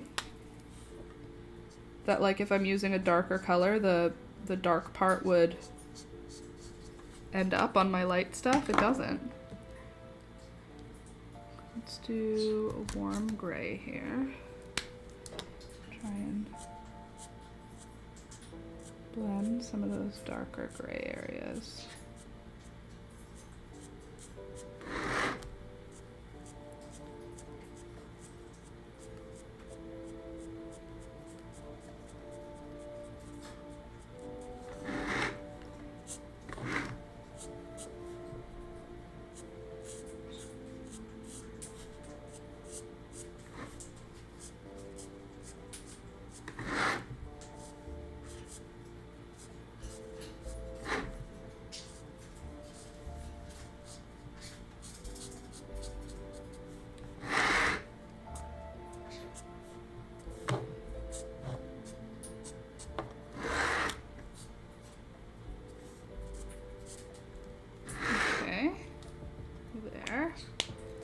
And then I just want to take the white blender to move that gray around a little bit. I feel like it looks a little harsh.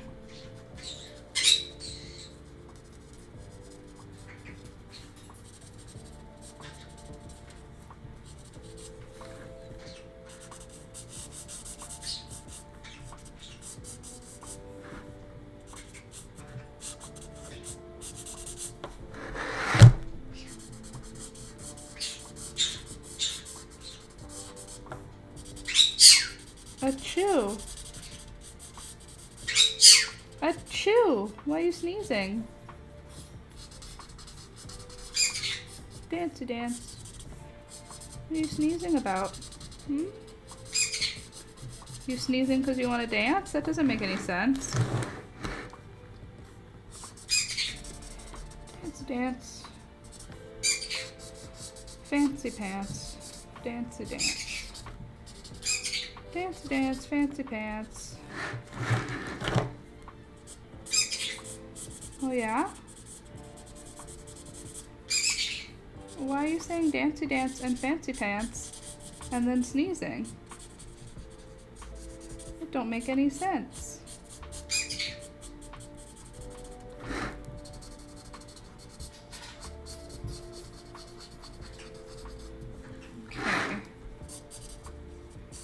There. There's our Cosmo, Apricotta Cosmo. Here's how I've done it, and let me show you again. Here's how it looks. Here's how I've done it, and there's how it actually looks. So, not perfect, but still interesting, right?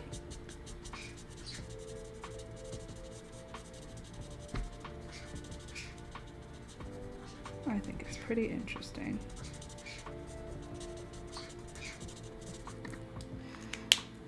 It's turning into something anyway. Okay, so that's that. I feel like I want to go over parts of it. Awesome rendition. It's how you see it, and it looks like the flower to me. Thank you. Looks like it to me too. I think we just need a little bit more pink. Just a tiny bit more pink.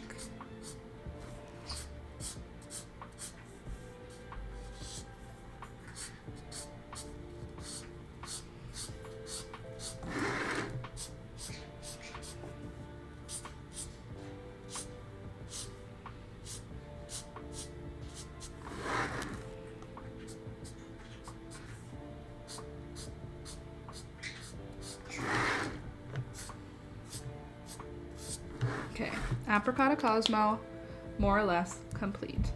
Now I want to do I want to do a nasturtium next or a marigold next? What do you think? Or should we do the leaves next? Maybe we should do the leaves. Kind of want to do a flower though. What flower could we do next here? Let's see. What have I got in my garden? Are we gonna do a red nasturtium? We could do this nasturtium. That's an option. We could also do this nasturtium. That's an option. Or we could do like a tried and true. I feel like that might be a good option because that's like what nasturtiums look like, you know? think that might be a good nasturtium. I feel like it's like a good go-to nasturtium, you know? So I think for this one we'll need yellows, so I'm gonna put away my pinks. Look at me, I'm so responsible with my markers at this one very, very specific moment in time, you know? 100 and, where are you? 30, 140. Look at me go, so responsible. Just let me gloat in my responsibility right now. 89, 89. Number 7, 6, 7. And then 87, 87. And I'll probably need these guys, but I also need some yellows. So I'll do yellow. And I'll do light orange again.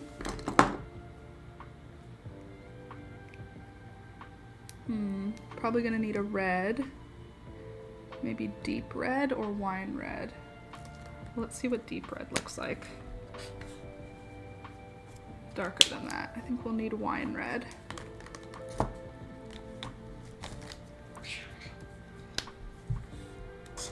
Yeah, that's better. Okay, so first I'm gonna go, can you see, by the way, is the overhead okay? Like, do you feel like you're participating? I want you to feel like you're participating, because you are. There. Better? Okay, so first things first, I'm gonna go in with a yellow. I think I wanna just go in with plain old yellow here, which is terrifying. I'm gonna start with yellow. Is that gonna be enough? I think, is there a lighter yellow? Lemon yellow, yellow ochre, dark yellow, pastel yellow. The colors that it looks like on the, okay, that's better. I wanna start with something really light and then I can darken. So you'll be light up here. I'll be light here. What's the center like? Not very light. But you're a lighter yellow, and then we can go with regular yellow for all this business.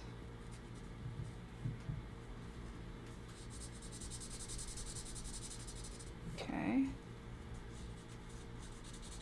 all that business could be darker, and all this. It's like our base color.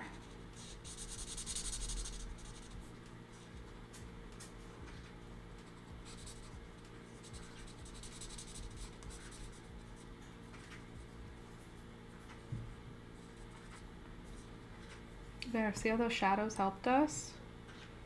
Kind of know what to do. Okay, so then there's that. Then we're gonna be doing the light orange. Like, what is this for the color? This is the color here, and look at the color of the marker. Wrong. Okay, so now for light orange, we're going to be doing the whole center area.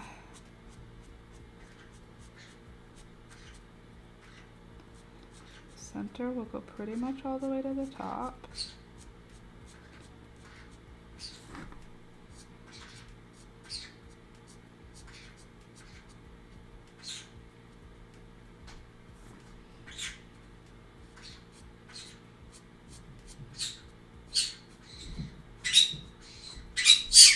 Achoo, why are you sneezing?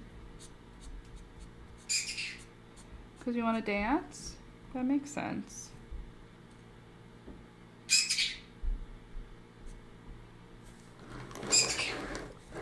Yeah, that checks out.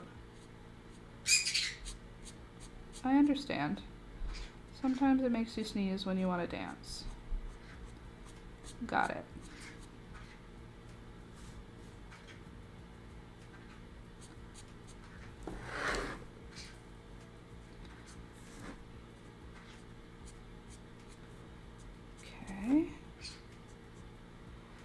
Cool, and then we need like a really light, bright yellow, like a lemon yellow for the center here. And that's actually going to be around more. And there's going to be the palest, like fresh green. That could be a good color. That's yellow, but okay. Because in the background on our nasturtium, we've got these like pointies.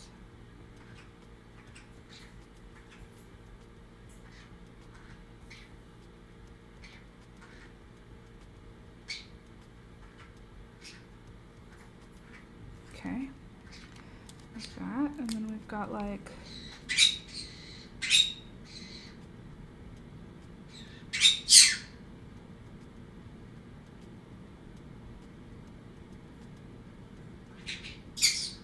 yeah, kiss.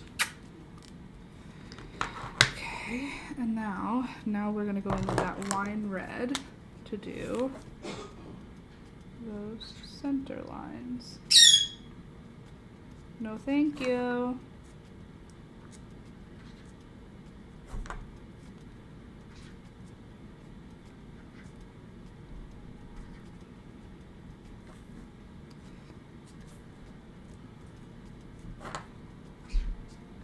Okay. And now I have to figure out how to make that look more like a nasturtium. Pretty please. Move the book up or the camera down a bit.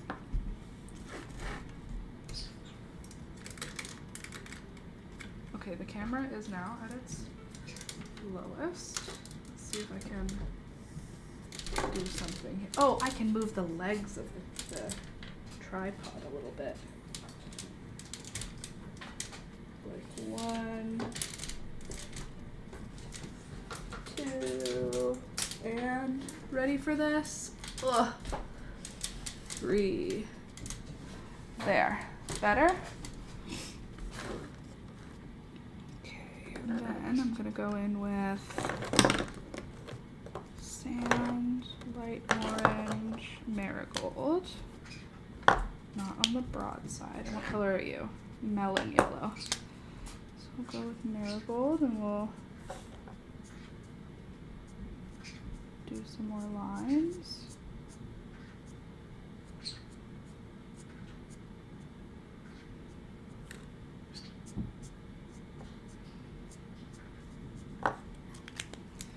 And then some melon yellow.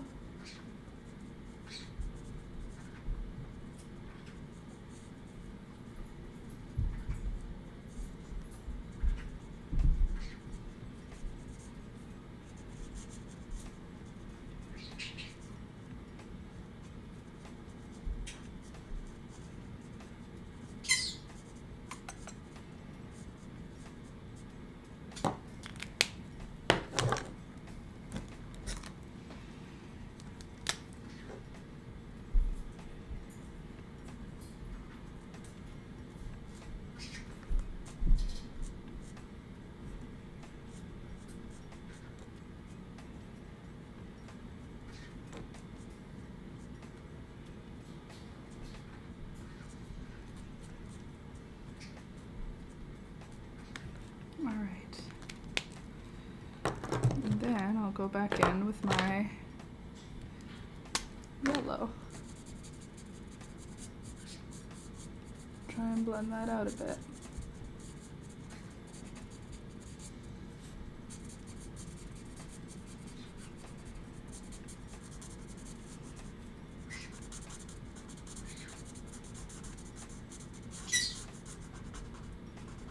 Yeah.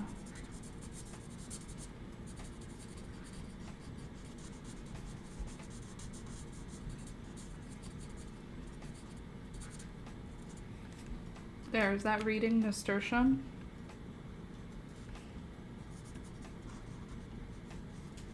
I think it is.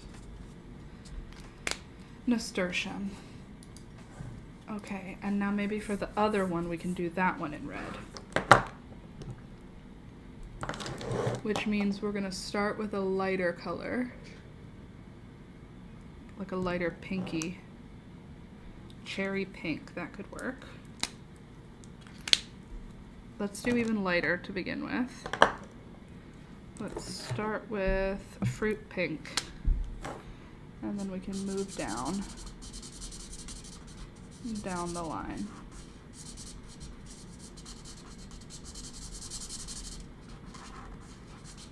Okay, fruit pink. Then we'll go for cherry pink,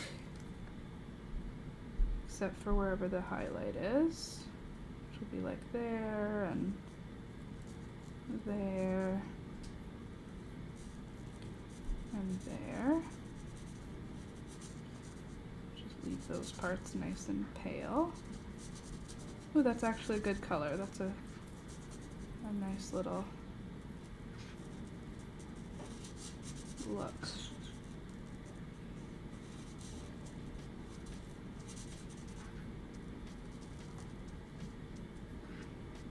Okay. Then I can go in with the wine.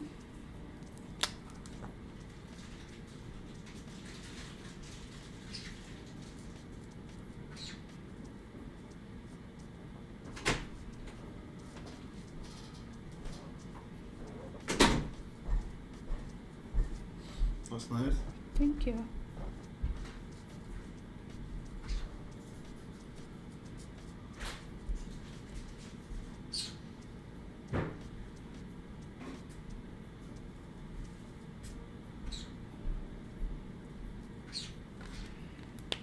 Okay. Were the inside lines more blood red? Maybe it just looks what it looks like in the picture. Maybe the color is off to me. I feel like the inside lines were like bright orange. French vermilion, perhaps? Like a super bright orange in the middle. But I felt like the darkness of it was more like that wine color.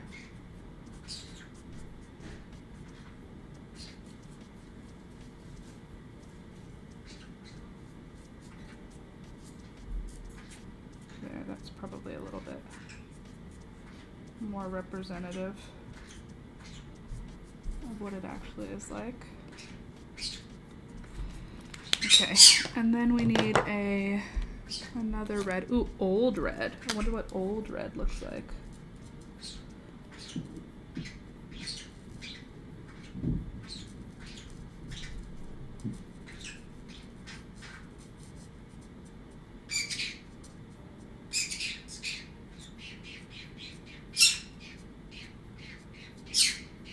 Oh yeah?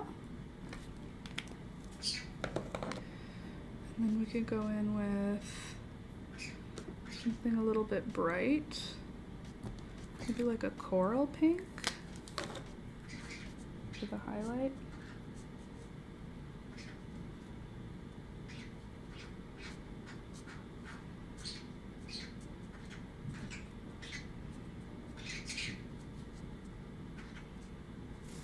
There, now we have 2 nasturtiums. Gorgeous. We love nasturtiums. Hold on a sec, birds. I don't need that screaming coming from you, okay? I'll just move these things over here. Now I need a marigold. Let me look for a marigold around here. Or we could do a straw flower. I have all these straw flowers. Hold on. These ones?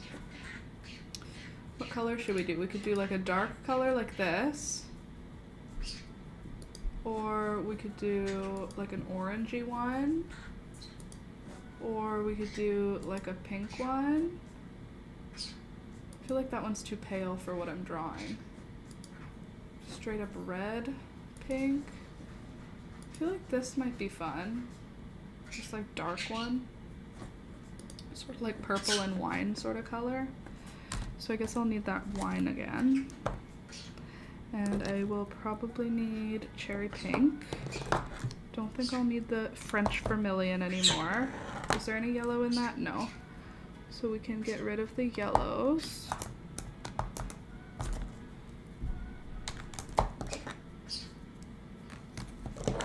I am so responsible. Putting away all of my pens. I am super responsible.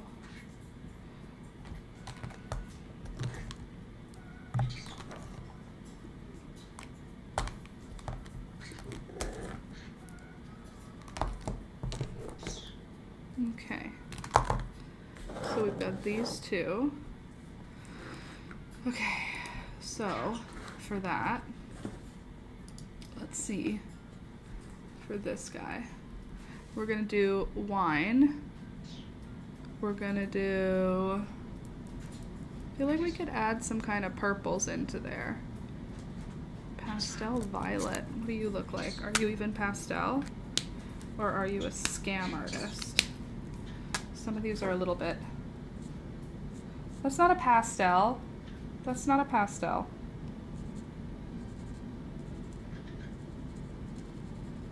Nice color though.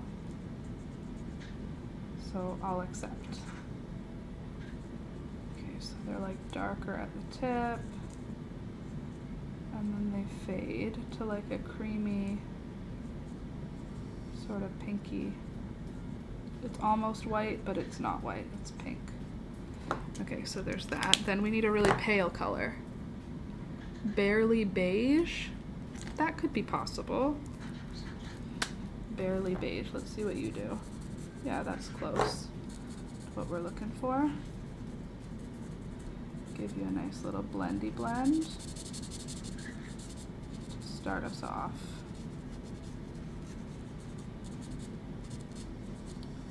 So there's our first color, and it is a pretty stark like drop off on this one from the dark out tip to where it drops off to almost white. So I'm not really worried about the lack of blending.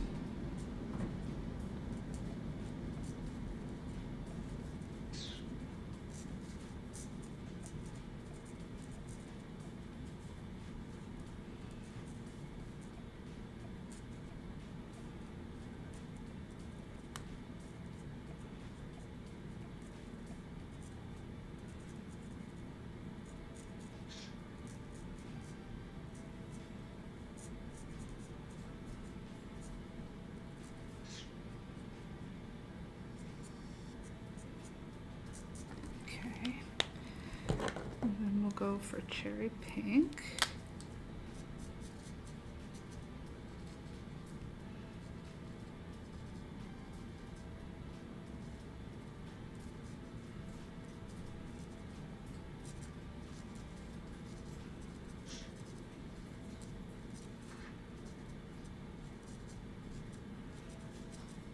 Okay, then I'll go for quote-unquote pastel violet. And we'll do the rest of this body portion here in the pastel violet.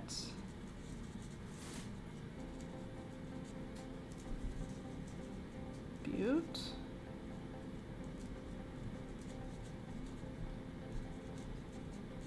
Okay, and then the barely beige, I feel like it's not dark enough. Maybe we do fruit pink. That might help us transition a little better.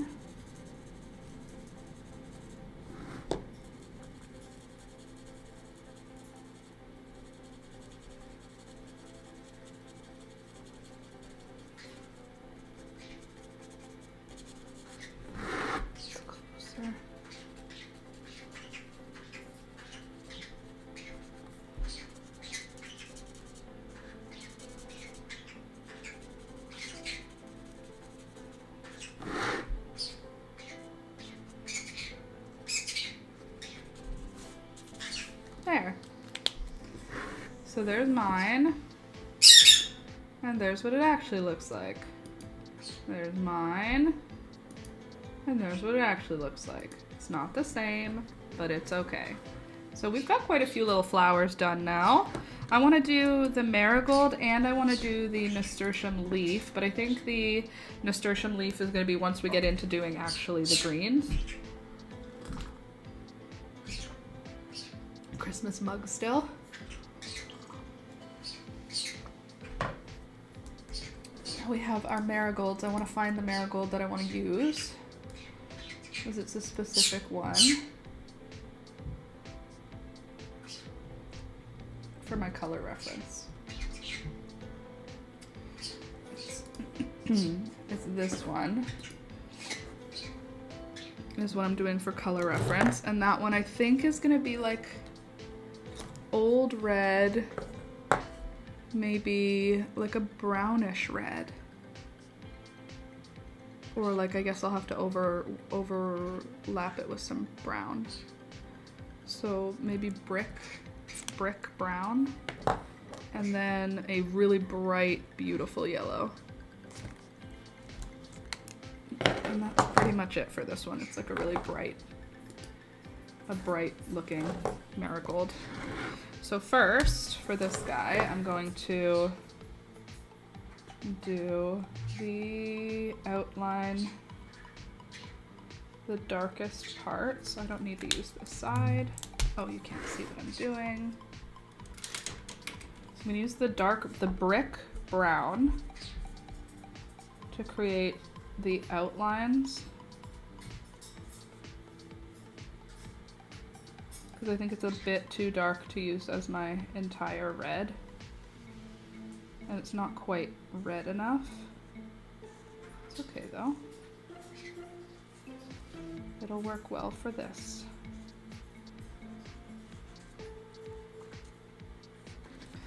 Okay, and then I can go in with old red. I'm gonna put the old red over top of the brown.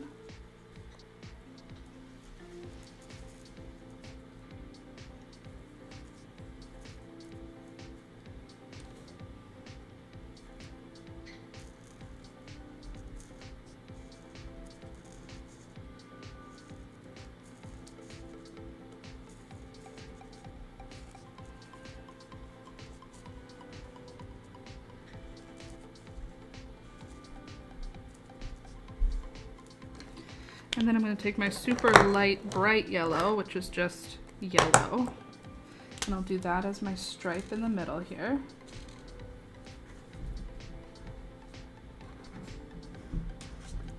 And then I'm going to take, I think, something even lighter, like lemon yellow, and I'll do that as my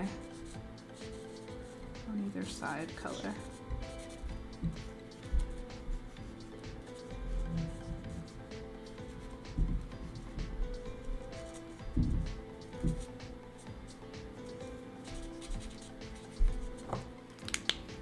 There's almost like a bit of an orange in this, in the red towards the middle.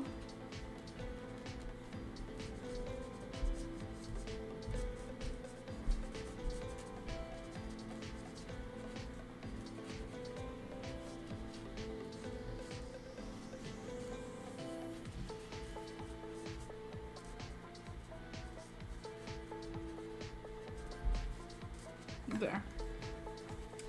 There's a beauty, beauty, beauty marigold. Love that one. And then for the next marigold color, let me see if I can find it. Here is the other one that I want to do. So it's got like a red center, a really beautiful golden sort of middle. And then yellow petals. So I'm going to be doing lemon yellow for the petals as my base color, because it's like a bright, happy yellow. And I'll do the shading in a darker yellow. See how those shadows are really helping now? We did those shadows at the beginning, and I feel like they are making it so that we can just color over it all with marker and it shades itself. Okay, so there's the lemon yellow. And then it's kind of a orangey center. Do I have light orange here? Light orange. I must have it. Deep yellow. Yellow. Did I use marigold already? I think I just did for the center. Where did light orange go? There you are. So first I'll do that center section in the light orange.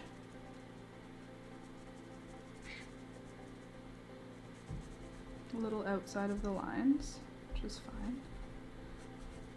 Like that. And then I'll go in with the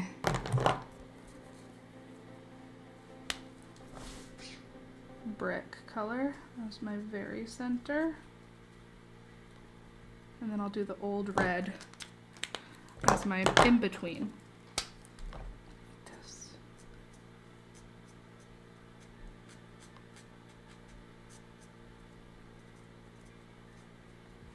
My two favorite marigolds.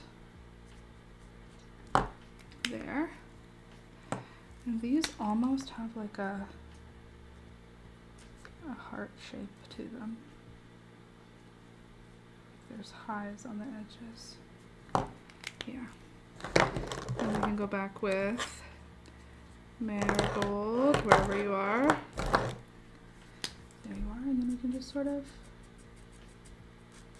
soften the edges just a bit.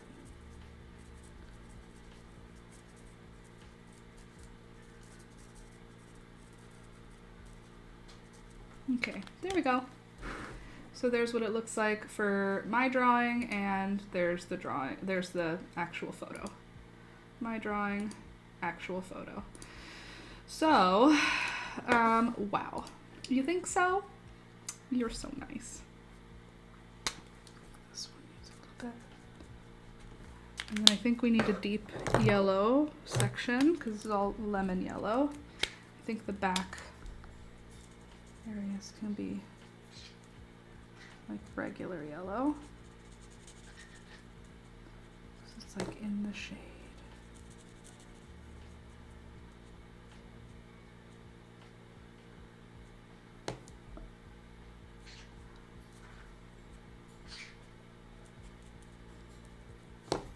Cool. Gorgeous. Okay.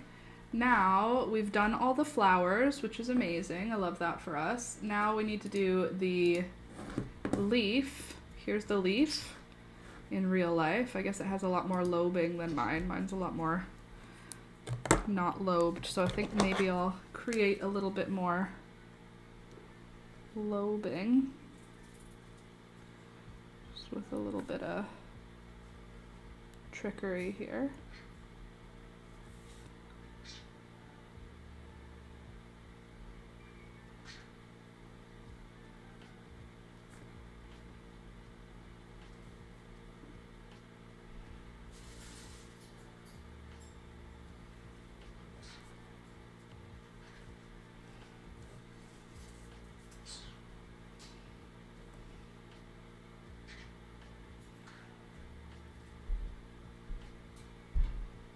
Okay, there, now we've got a little bit more variation in the shape of this leaf.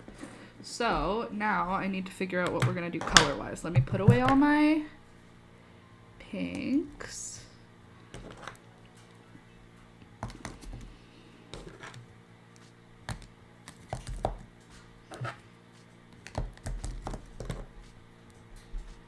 We might need lemon yellow again.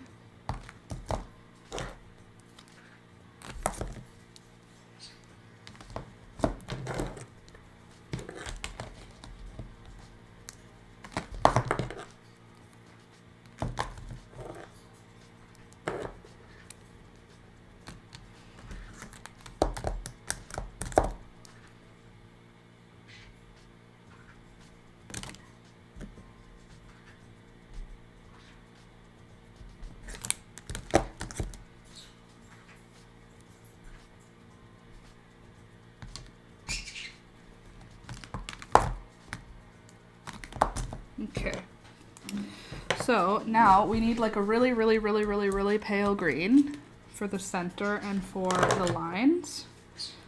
So I'll do that first in pale green and the outline.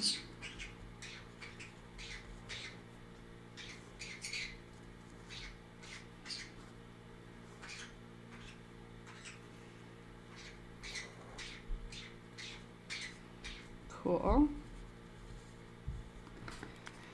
And then we need like a Kelly green almost for the color. Is Kelly green in here? Vivid green, forest green, turquoise green, mint green light. Let's see what mint green light looks like.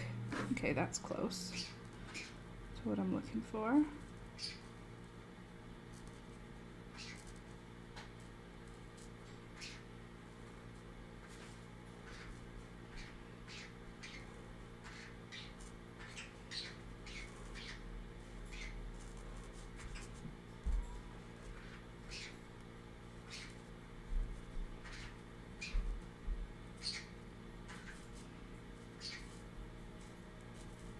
Okay, there.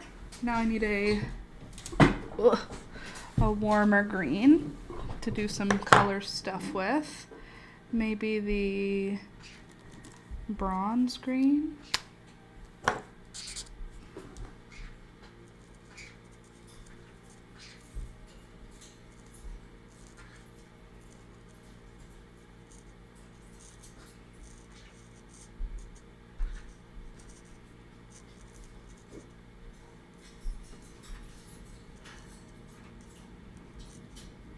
Okay, now I need a darker green.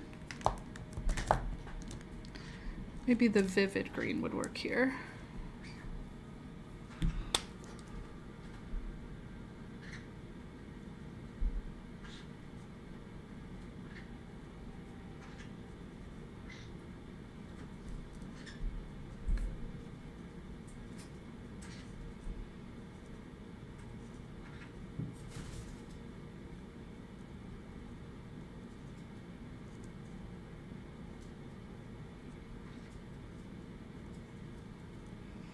Have any of you guys seen the show Call the Midwife?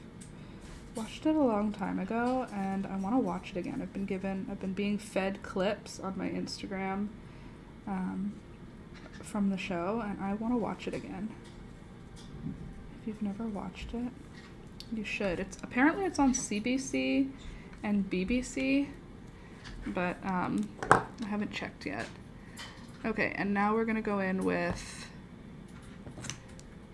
forest green, I think. Is this gonna be too dark? We're gonna find out what's dark on here. It's dark right around the outline. Not at the outline, just around it.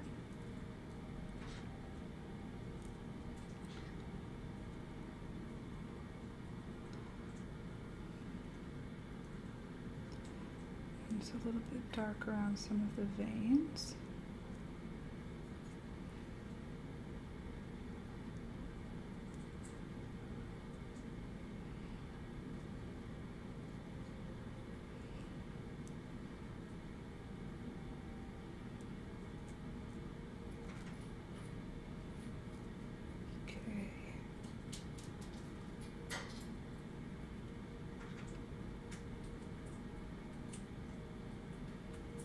Okay, and now I need to go for pastel green, I think, which is actually just yellow. And I need to go over the whole thing so that the little veins all are pale. Ta-da! Not perfect, but still. Okay, now I need something that will kind of blend my dark areas a little bit better.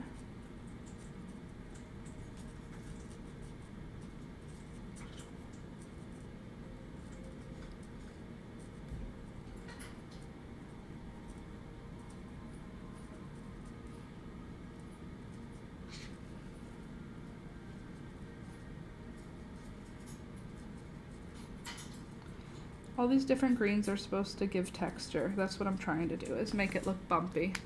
Does it look bumpy-ish? Hopefully. Okay, and then the stem is pretty much one solid color with no variation. They're like a very lovely stem. There's our stem. So there's our nasturtium leaf. Glorious. A little bit thick on the outline, but we're just gonna go with it because that's what happens sometimes. I think it's probably fine. I think that we could probably darken the whole back side of it though, like that.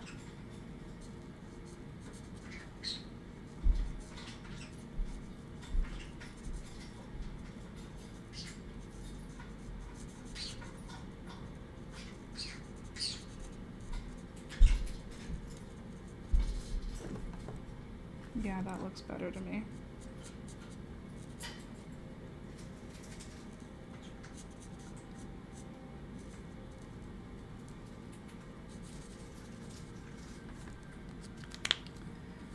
Because it's like dark back there. Then we'll take that light green again. And just darken up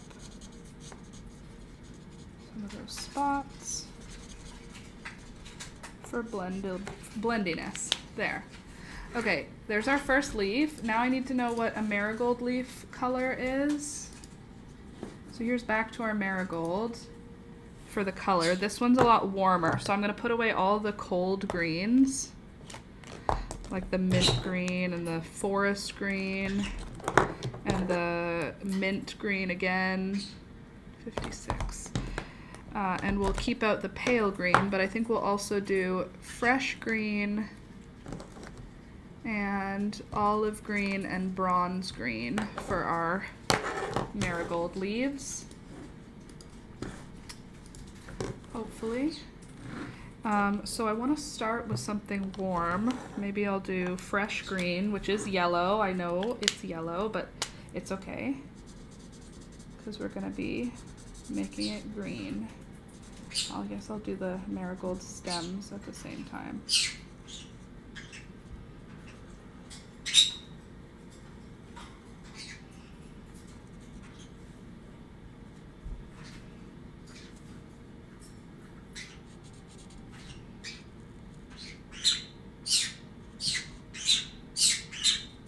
Hey. Hey. Get out of here with all that. No. Okay, so yellow, green first, which is just yellow. Calling this green is silly, but I didn't label these things. Okay, and then I think we'll do the bronze green. Hey, watch out, you. Stop it.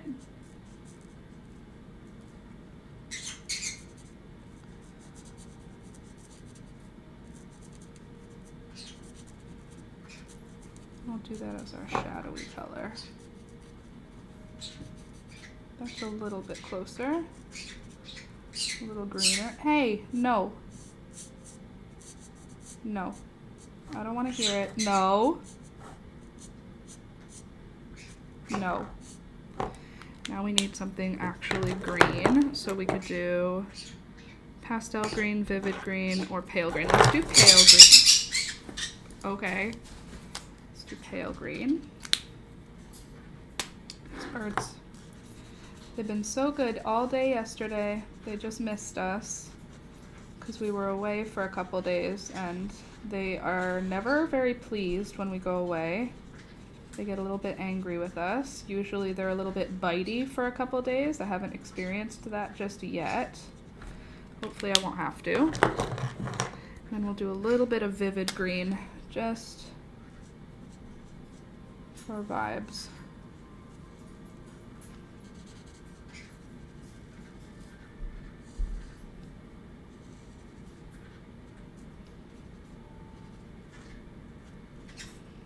Yeah, that's good. Marigoldy. Do some lines in the vivid green.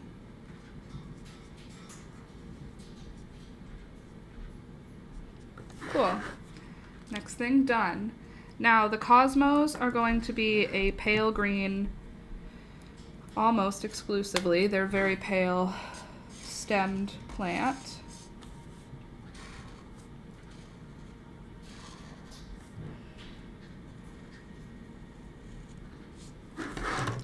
So I'm going to do all of the cosmo leaf in pale green to begin with.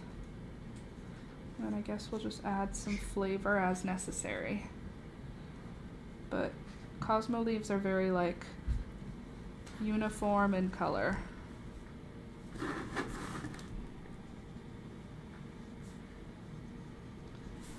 We don't even need to check to know that.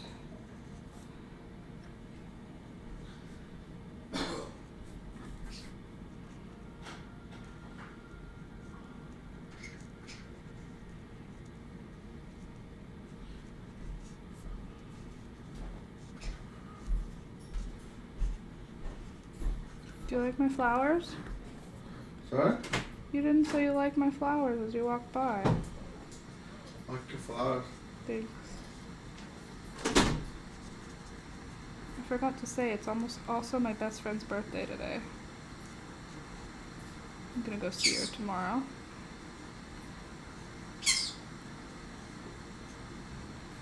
I don't have any kisses for you, Beelzebub.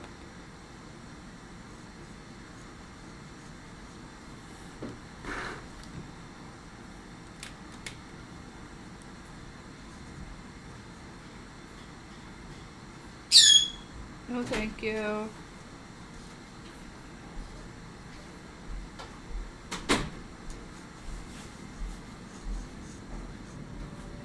Ooh, I just had a thought. I could get some of your artwork prints that are colored, like the chicken, and have them signed by the artist themselves. That's true, I could sign my prints. Original, organic, locally grown, and whatnot.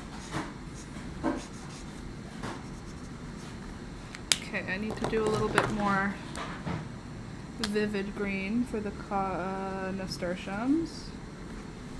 They are quite vivid. And then you are... Hold on, who are you? You are you.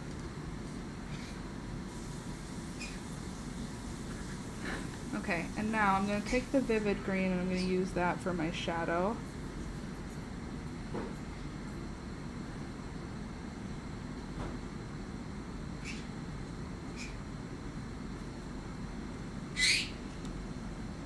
For some random extra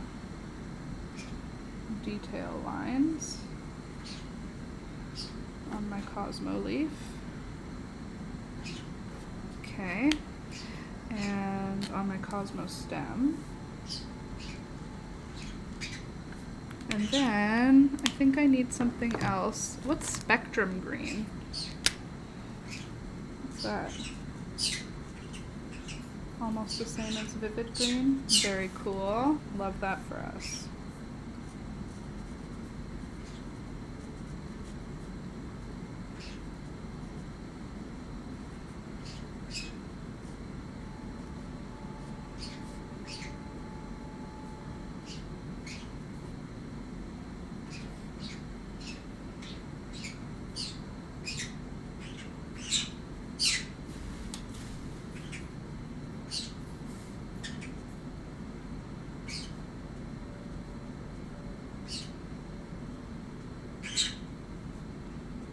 I'm gonna come back in with the pale green just to try and blend some of these lines. I'm just darkening the tips of the leaves here with the green just to make it have a little more dimension.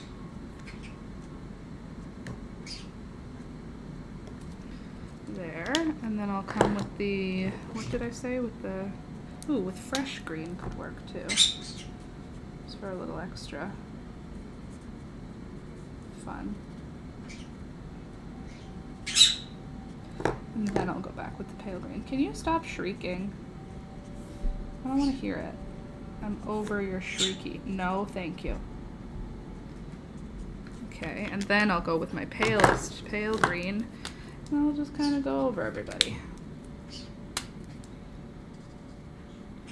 Should make a color swatch card to keep the marker in the marker pack. Yes, yes I should. So I actually know what I'm looking at, as opposed to just like, I hope this color is what it says it is. Just kidding, it's not.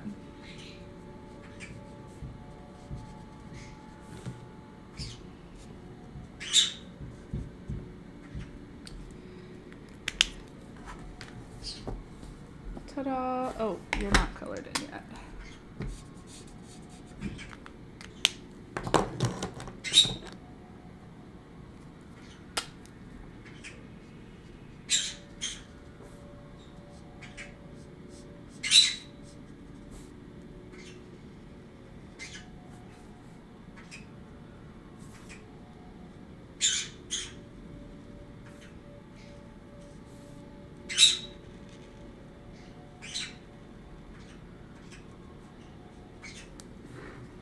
It's so pretty. Good morning, everyone. Good morning. Good morning, good morning.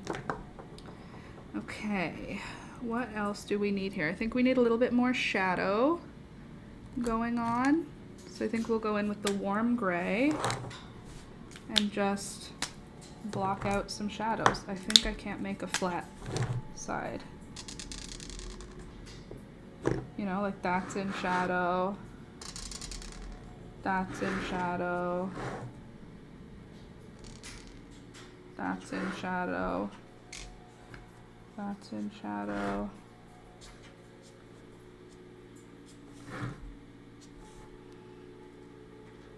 That is.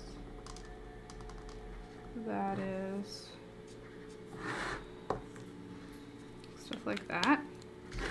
And then I'll go back with just cool shadow and try and blend her out a bit.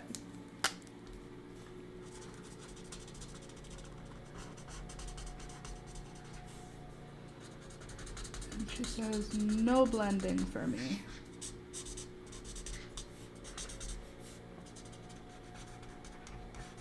Okay, maybe I need warm gray number 3 as my in-between color. Nope, warm gray number 3 is too light. Warm gray number 5.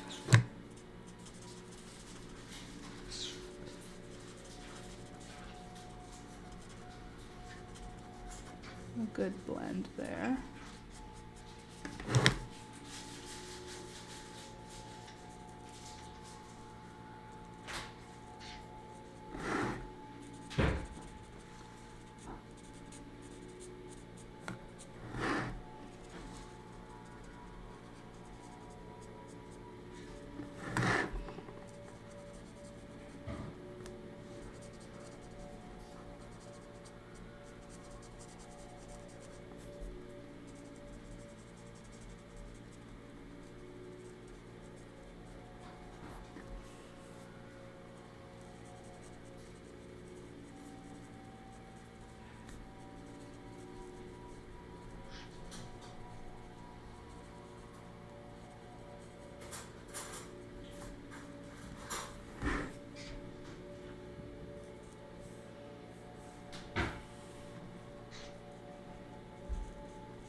I just want it to be a little bit more moody, you know?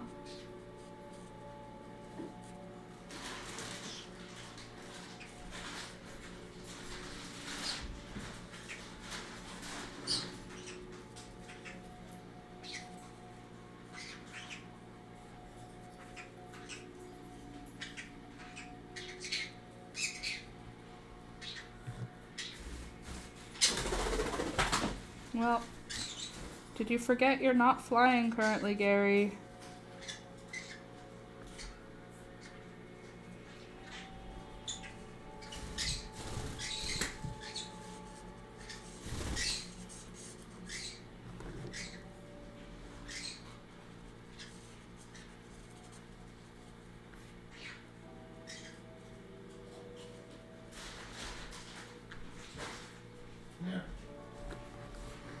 He is falling with style. He really is just falling with style right now.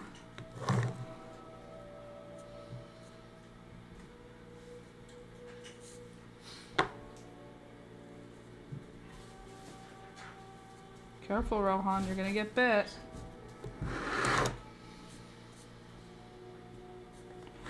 Rohan's like, oh, if he's falling with style, does that mean I can play with him? His beak still works, just because his wings aren't great. In case you weren't here for it, we had to clip Gary's wings because he flew away and it was very scary and we couldn't risk having it happen again, so we clipped his wings, and we did it before and it helped him not try to fly away. Unfortunately, once they grew back and he decided he was ready to try and fly away, he did. It looks like the snail on the table is pondering the artwork. Little guy. He's helping us out, helping us decide what to do.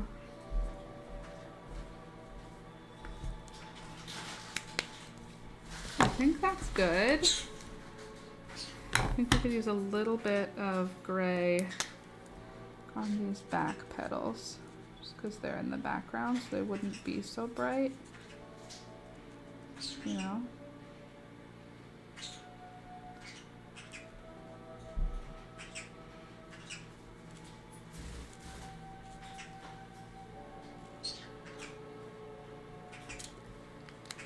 There, it looks so moody.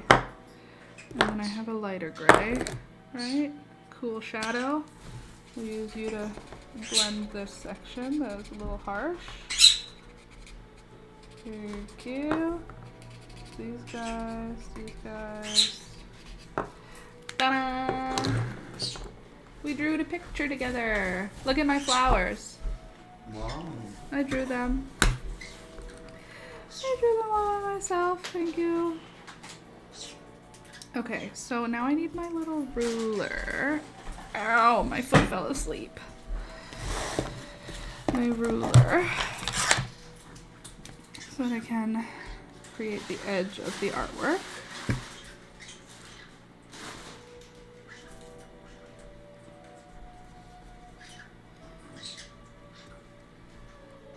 Oops.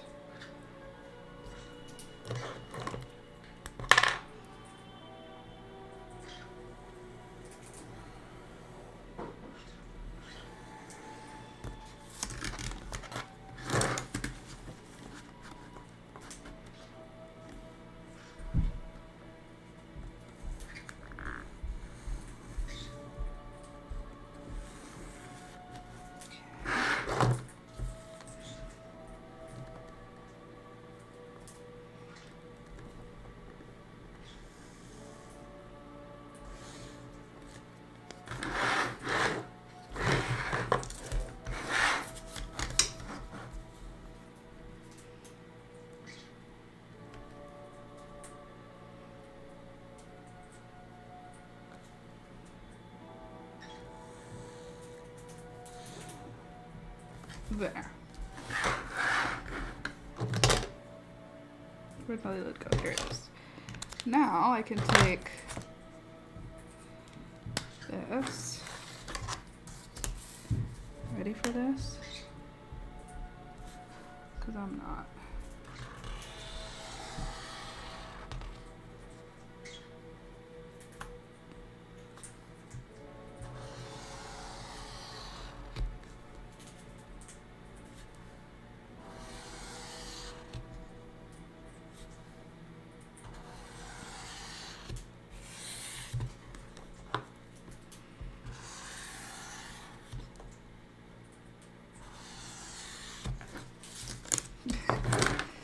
Necessary? No. Fun? Yes.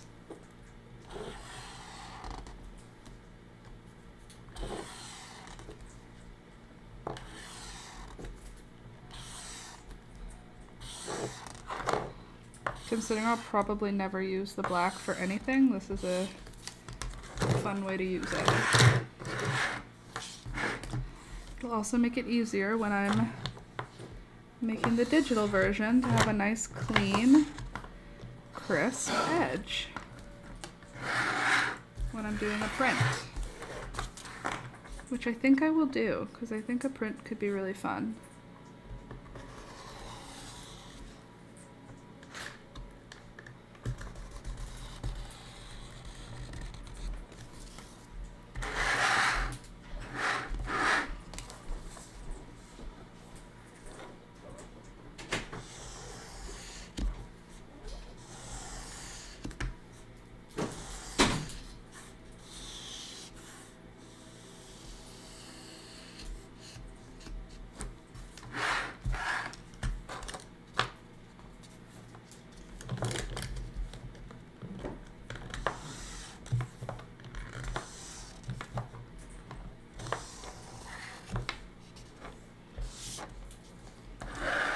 Ta-da! There. Now it's finished. I feel like I want to cut this out with black, but then it'll cut too close to the flower. See? If I cover this, see, it's gonna almost touch the flower. Maybe I could just go just one more. Just one more line. Beautiful. She's gorgeous. Which means I can go one more line down here.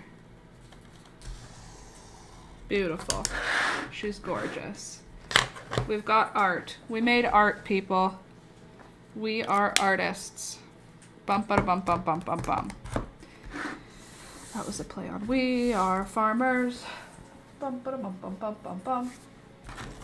You want to see it from the front? Ta-da! One of our first marker paintings. What do you think? Does it look good? Do you like it? Are the colors okay together? Is it vibes? I think it's vibes. I think you can tell what all of them are, which is the main important thing for me. I kind of want to do an outline on the whole thing. Maybe in cool shadow. You know? Like just sort of give the whole thing a cool shadow behind it. Just a little. Here, I'll show you. Like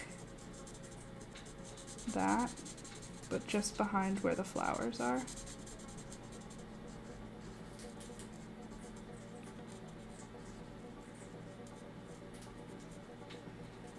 You know? So it's not white.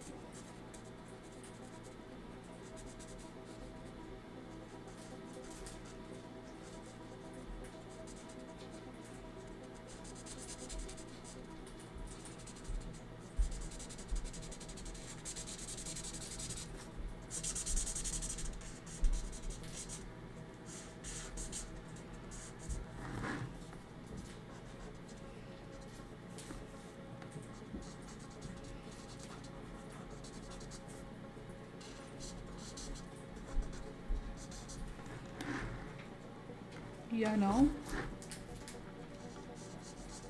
I feel like there would be some shadows down here. Just from the leaves, from the flowers themselves.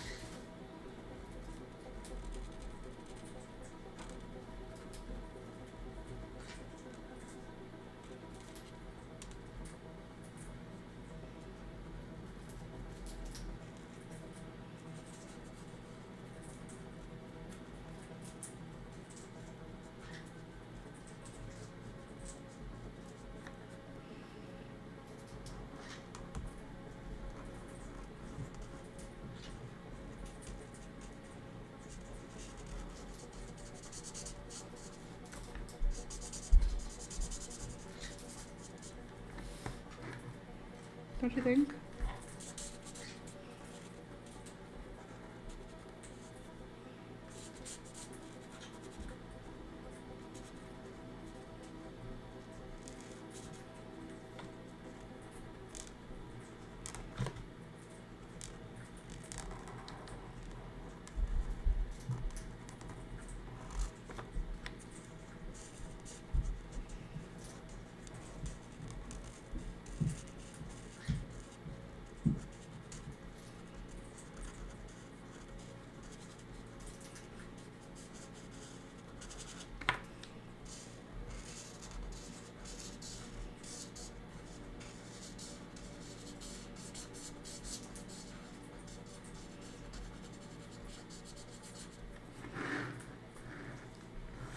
You can barely tell, but you can tell in real life.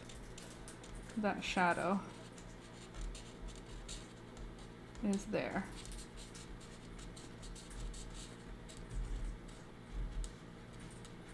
I promise, you can see it in real life. It's pale, but it's there. And I think it's a good idea for an outline so that it doesn't create too much. But it also allows it to have a little bit more than just a white background.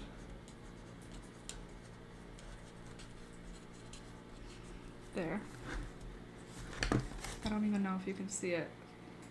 See the outline? There's a gray outline on there. It's there.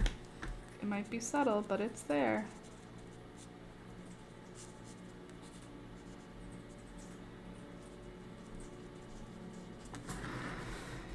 Okay, beautiful. I'm very pleased with this.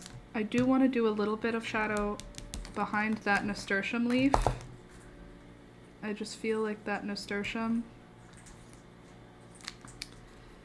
would darken the leaves behind it. So I kind of want to just make them like fully in shadow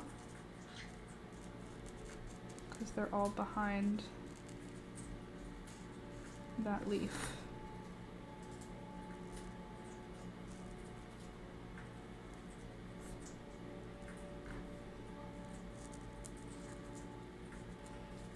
You know?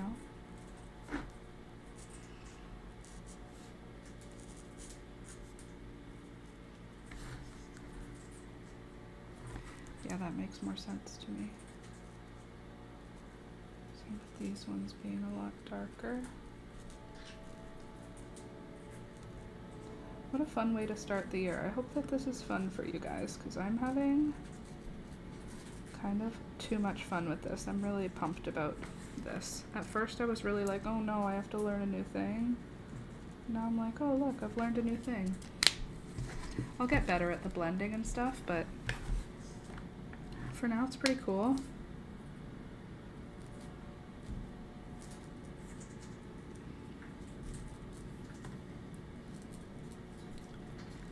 You know? And I could still do some line work if I wanted to.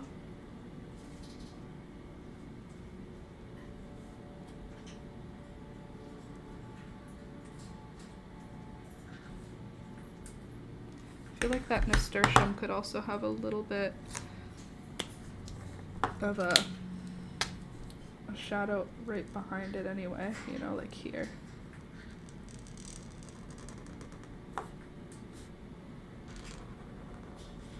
It could have its own shadow.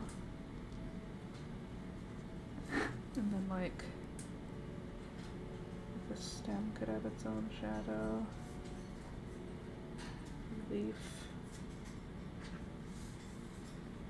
This nasturtium.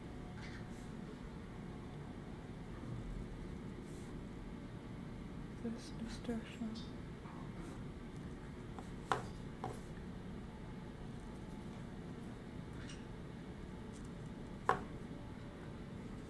Know what I mean?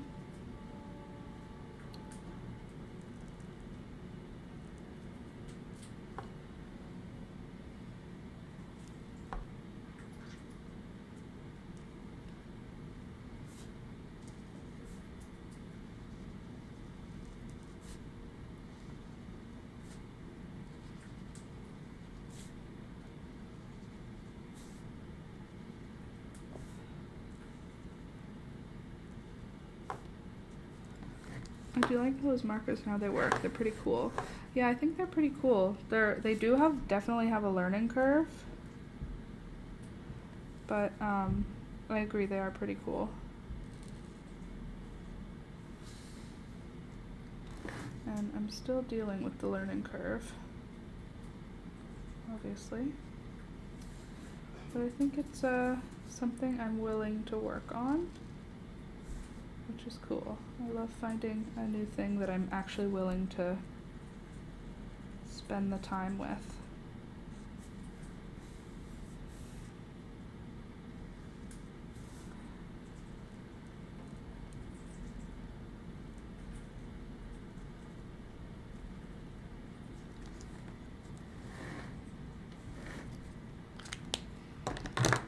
There.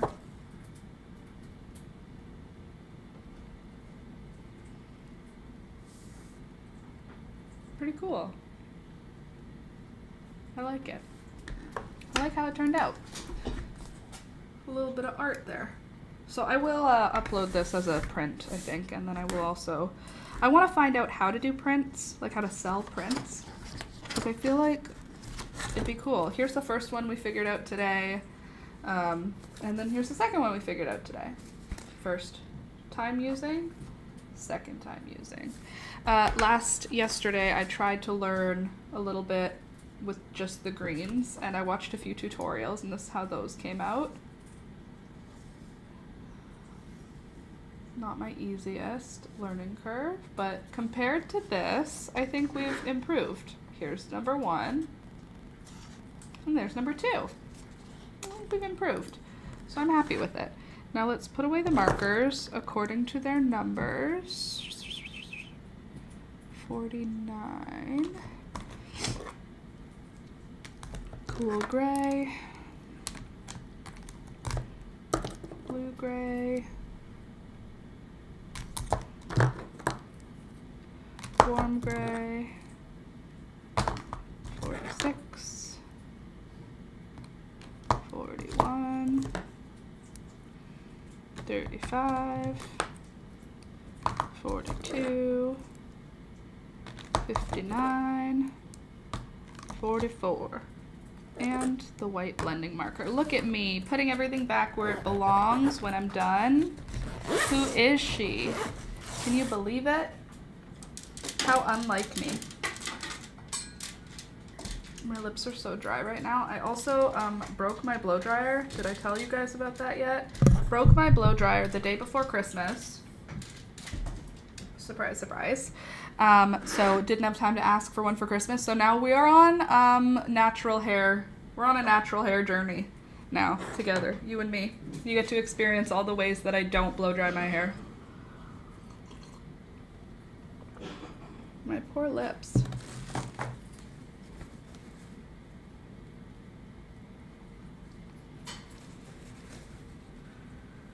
No more lipstick. They feel too dry for it. Much better. What brand of markers? They're Belleza. Belleza. Belleza. Belleza. Suprema or Suprema. UKCA. They're pretty cute though. By the way, did you click the like button today on today's stream? Did you click the thumbs up? Click the thumbs up button. Look what I drew and colored with you guys. So it didn't exist and now it exists. So you should like the video. I think that's a good enough reason. Please and thank you. Heck yeah, it was first. Thanks, Candace. Oh, I want to tell you about New Year. I think it'll have to wait until next time. I don't think I can do it in 10 minutes. I might be able to do it in 10 minutes. Let me upload the photos to Discord, and then I can show you the food that we ate because it was amazing. And you're going to be like, oh my God, I wish I was eating that. That's what you're going to feel like. Okay.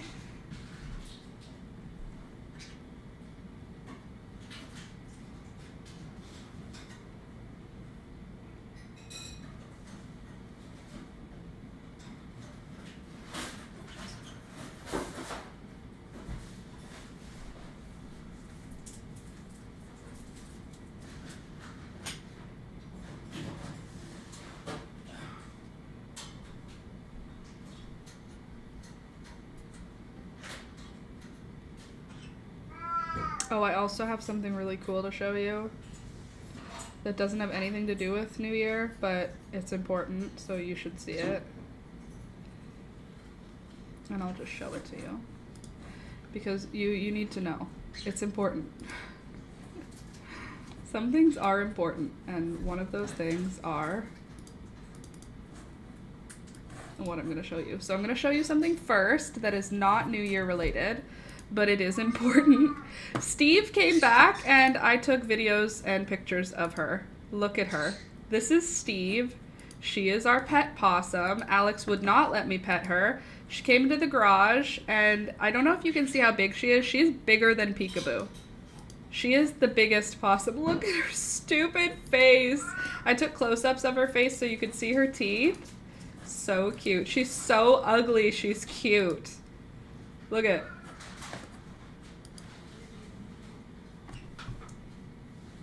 Hold on, let me turn up the volume. Look at those big teeth. Hi, baby. I was obsessed. Nope, that's not what I wanted to do. Hold on.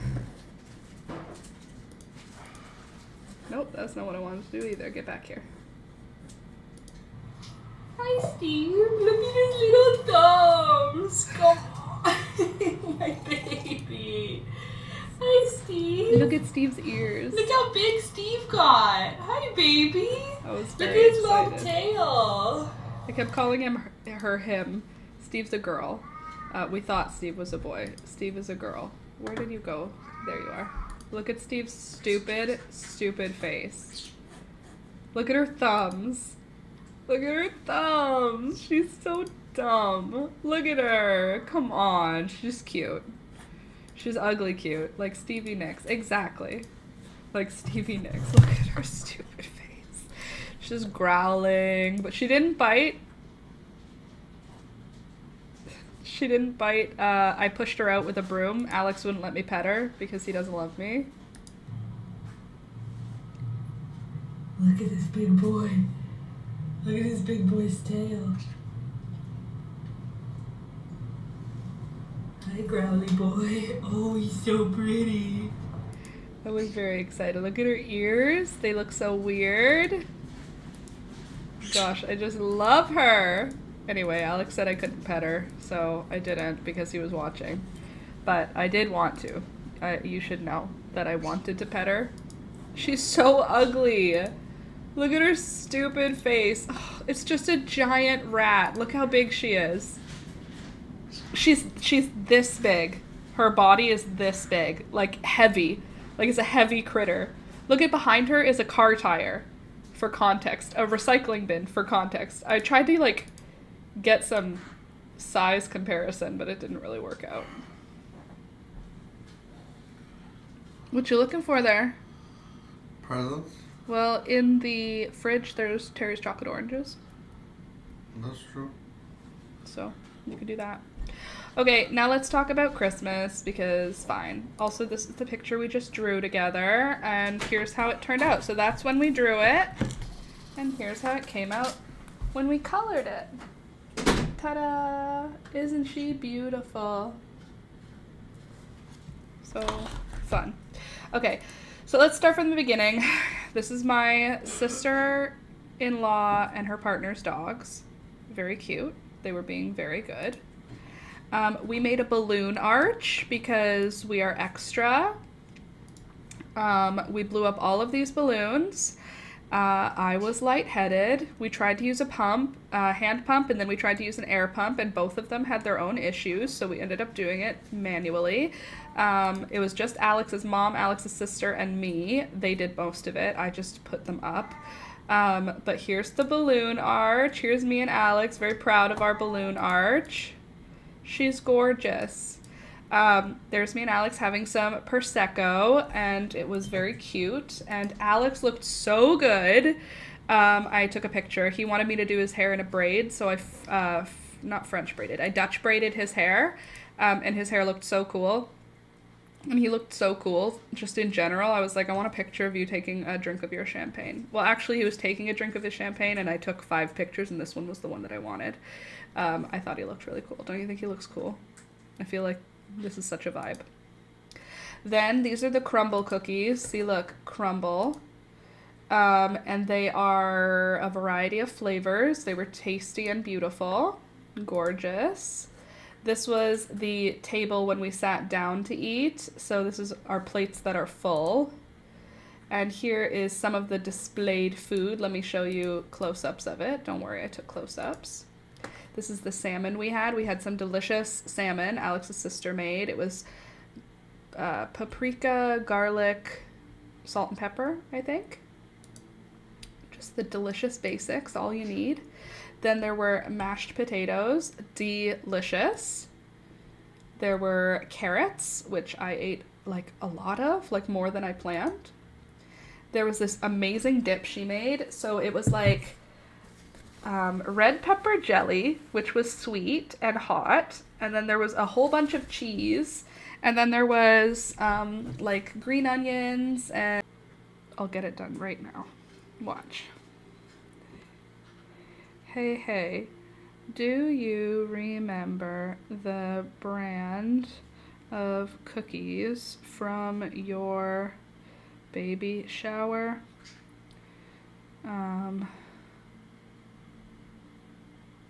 The Raggedy Ann and Andy ones. There. Done. Written to her. This is shuba, which is tasty, tasty. Damn, had a blip there. What's that dish? This is shuba, and it's herring, cabbage, potato, carrots, egg, pickles, mayo. Doesn't make sense, but it's really tasty. This is the best thing in the world. Salmon on bread with butter. That's it? Oh, that's all the pictures I took. Sorry. But here's us at New Year's. Yay! Twoo love. And also, look at these cute dogs. The one with the pink nose, I'm obsessed with. So I grew up with poodles, and these are both standard poodles. All of my poodles growing up look like the one that's on the right with the black nose and the black eyes and the black lips. But Anna's dog, this guy here, his name's Austin, he is the prettiest poodle I've ever seen in my whole life. When he was a baby, I was like, that dog looks freakish. I thought he wasn't cute. When he was a puppy, I was like, that's a weird looking dog. It looks like a person wearing a dog suit. But he grew into his like fanciness, and he has pink around his eyes, pink nose, pink lips, pink toes, but he has dark eyes. So he's not got albinism. He's like leucistic, you know, like he's got dark pigment for his eyes, but pink pigment everywhere else. He's so pretty. He looks like a designer pretty poodle. I said he looked like a pharaoh hound. Let me find a picture of what a pharaoh hound looks like so that you can agree with me. He's not a pharaoh hound. He's a standard poodle, but pharaoh hound. He has some part of him is giving the energy of a pharaoh hound. Let me find the right color, because they come in a couple colors. And when you see them, you'll be like, yeah, I see what you're talking about. Do they have white? White. He doesn't look like a pharaoh hound, but he does look like a pharaoh hound. Let me just find like a straight on photo of one so you can see what I'm talking about here. Okay, so like here's a pharaoh hound. These guys are pharaoh hounds. Do you see these faces? How they look? They're kind of like, it's like this one. Hold on, it's like this one. Nope. Why are you not showing me? I'm trying to find the right one. Because whenever I see this dog, I'm like, he's so freakish. Okay, like look at this, right? And then look at this. It's not the same, but do you see the thing that I'm seeing?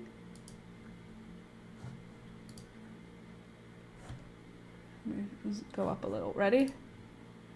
There's him. There's a pharaoh hound. Ready? There's his face. There's a pharaoh hound. They're not the same, but something about them, something about him makes me think of it. So I think I see it. If he had pointed ears, yeah. Well, he's very, very, very pretty, and I like him a lot. And maybe you know what it was too. The last time we saw them, they were shaved short. Like right now, their hair's growing out curly again. They're poodles. Their hair grows, and it was shaved pretty short when we saw them last. And I think he looked really, really pretty when he was shaved short. They like him all curly and soft because poodles are soft. So why would you want a short, shorn poodle when they have soft, long coats? But I thought he looked really pretty. So that's that for that. That's what happened for New Year. We also watched the Russian New Year movie. Let me see if I can see what it's called. Russian New Year movie. It's called The Irony of Fate. In Russian, it's not called The Irony of Fate. But in English, it's called The Irony of Fate. The Irony of Fate, or Enjoy Your Bath, it's usually shortened to The Irony of Fate, is a 1976 Soviet romantic comedy television film. The screenplay, written blah, blah, blah, filmed blah, blah, blah, blah, blah. And the key subplot is the drama, the drab uniformity of public architecture. The setting is explained in a humorous animated prologue. in which architects are overruled by politicians and red tape. As a result, the identical functional but unimaginative multi-story apartment buildings found their way into every city, town, and suburb across the Soviet Union. Anyway, we watched that and went to bed at 3:30 in the morning. Me, 3:30 in the morning. Not a usual situation. I'm not usually a 3:30 in the morning kind of girl. So, oh wow, it's so sunny out. We love that. Anyway, that's it. That was our New Year's. It was wonderful. And we'll do it again next year. So, welcome back to a new season, a new count of live streams. We've been doing this now. This is episode 1001. I'm going to stop putting the number of streams in the title because it's now over 1,000 live streams, but I'll put it in the description of the lives every time. So don't forget, we get together Mondays, Wednesdays, Fridays from 9 a.m. until 12 p.m. And we also have a new tutorial video come out every Tuesday. So come back here 4 days a week for new content. Don't forget to click the thumbs up button on the video, like the video before you head out. Subscribe if you're new. And yeah, leave a comment later. All the sassy things. It was really nice to hang out with you today. Have a happy rest of your weekend. Happy New Year. And I will see you on Monday. Back for another live stream. Back again. And thank you to everyone supporting the channel. You guys are awesome. I really appreciate you. If you would like to support the channel also, check the links in the description box down below. All the ways to support will be listed down there. Okay, love you. Bye!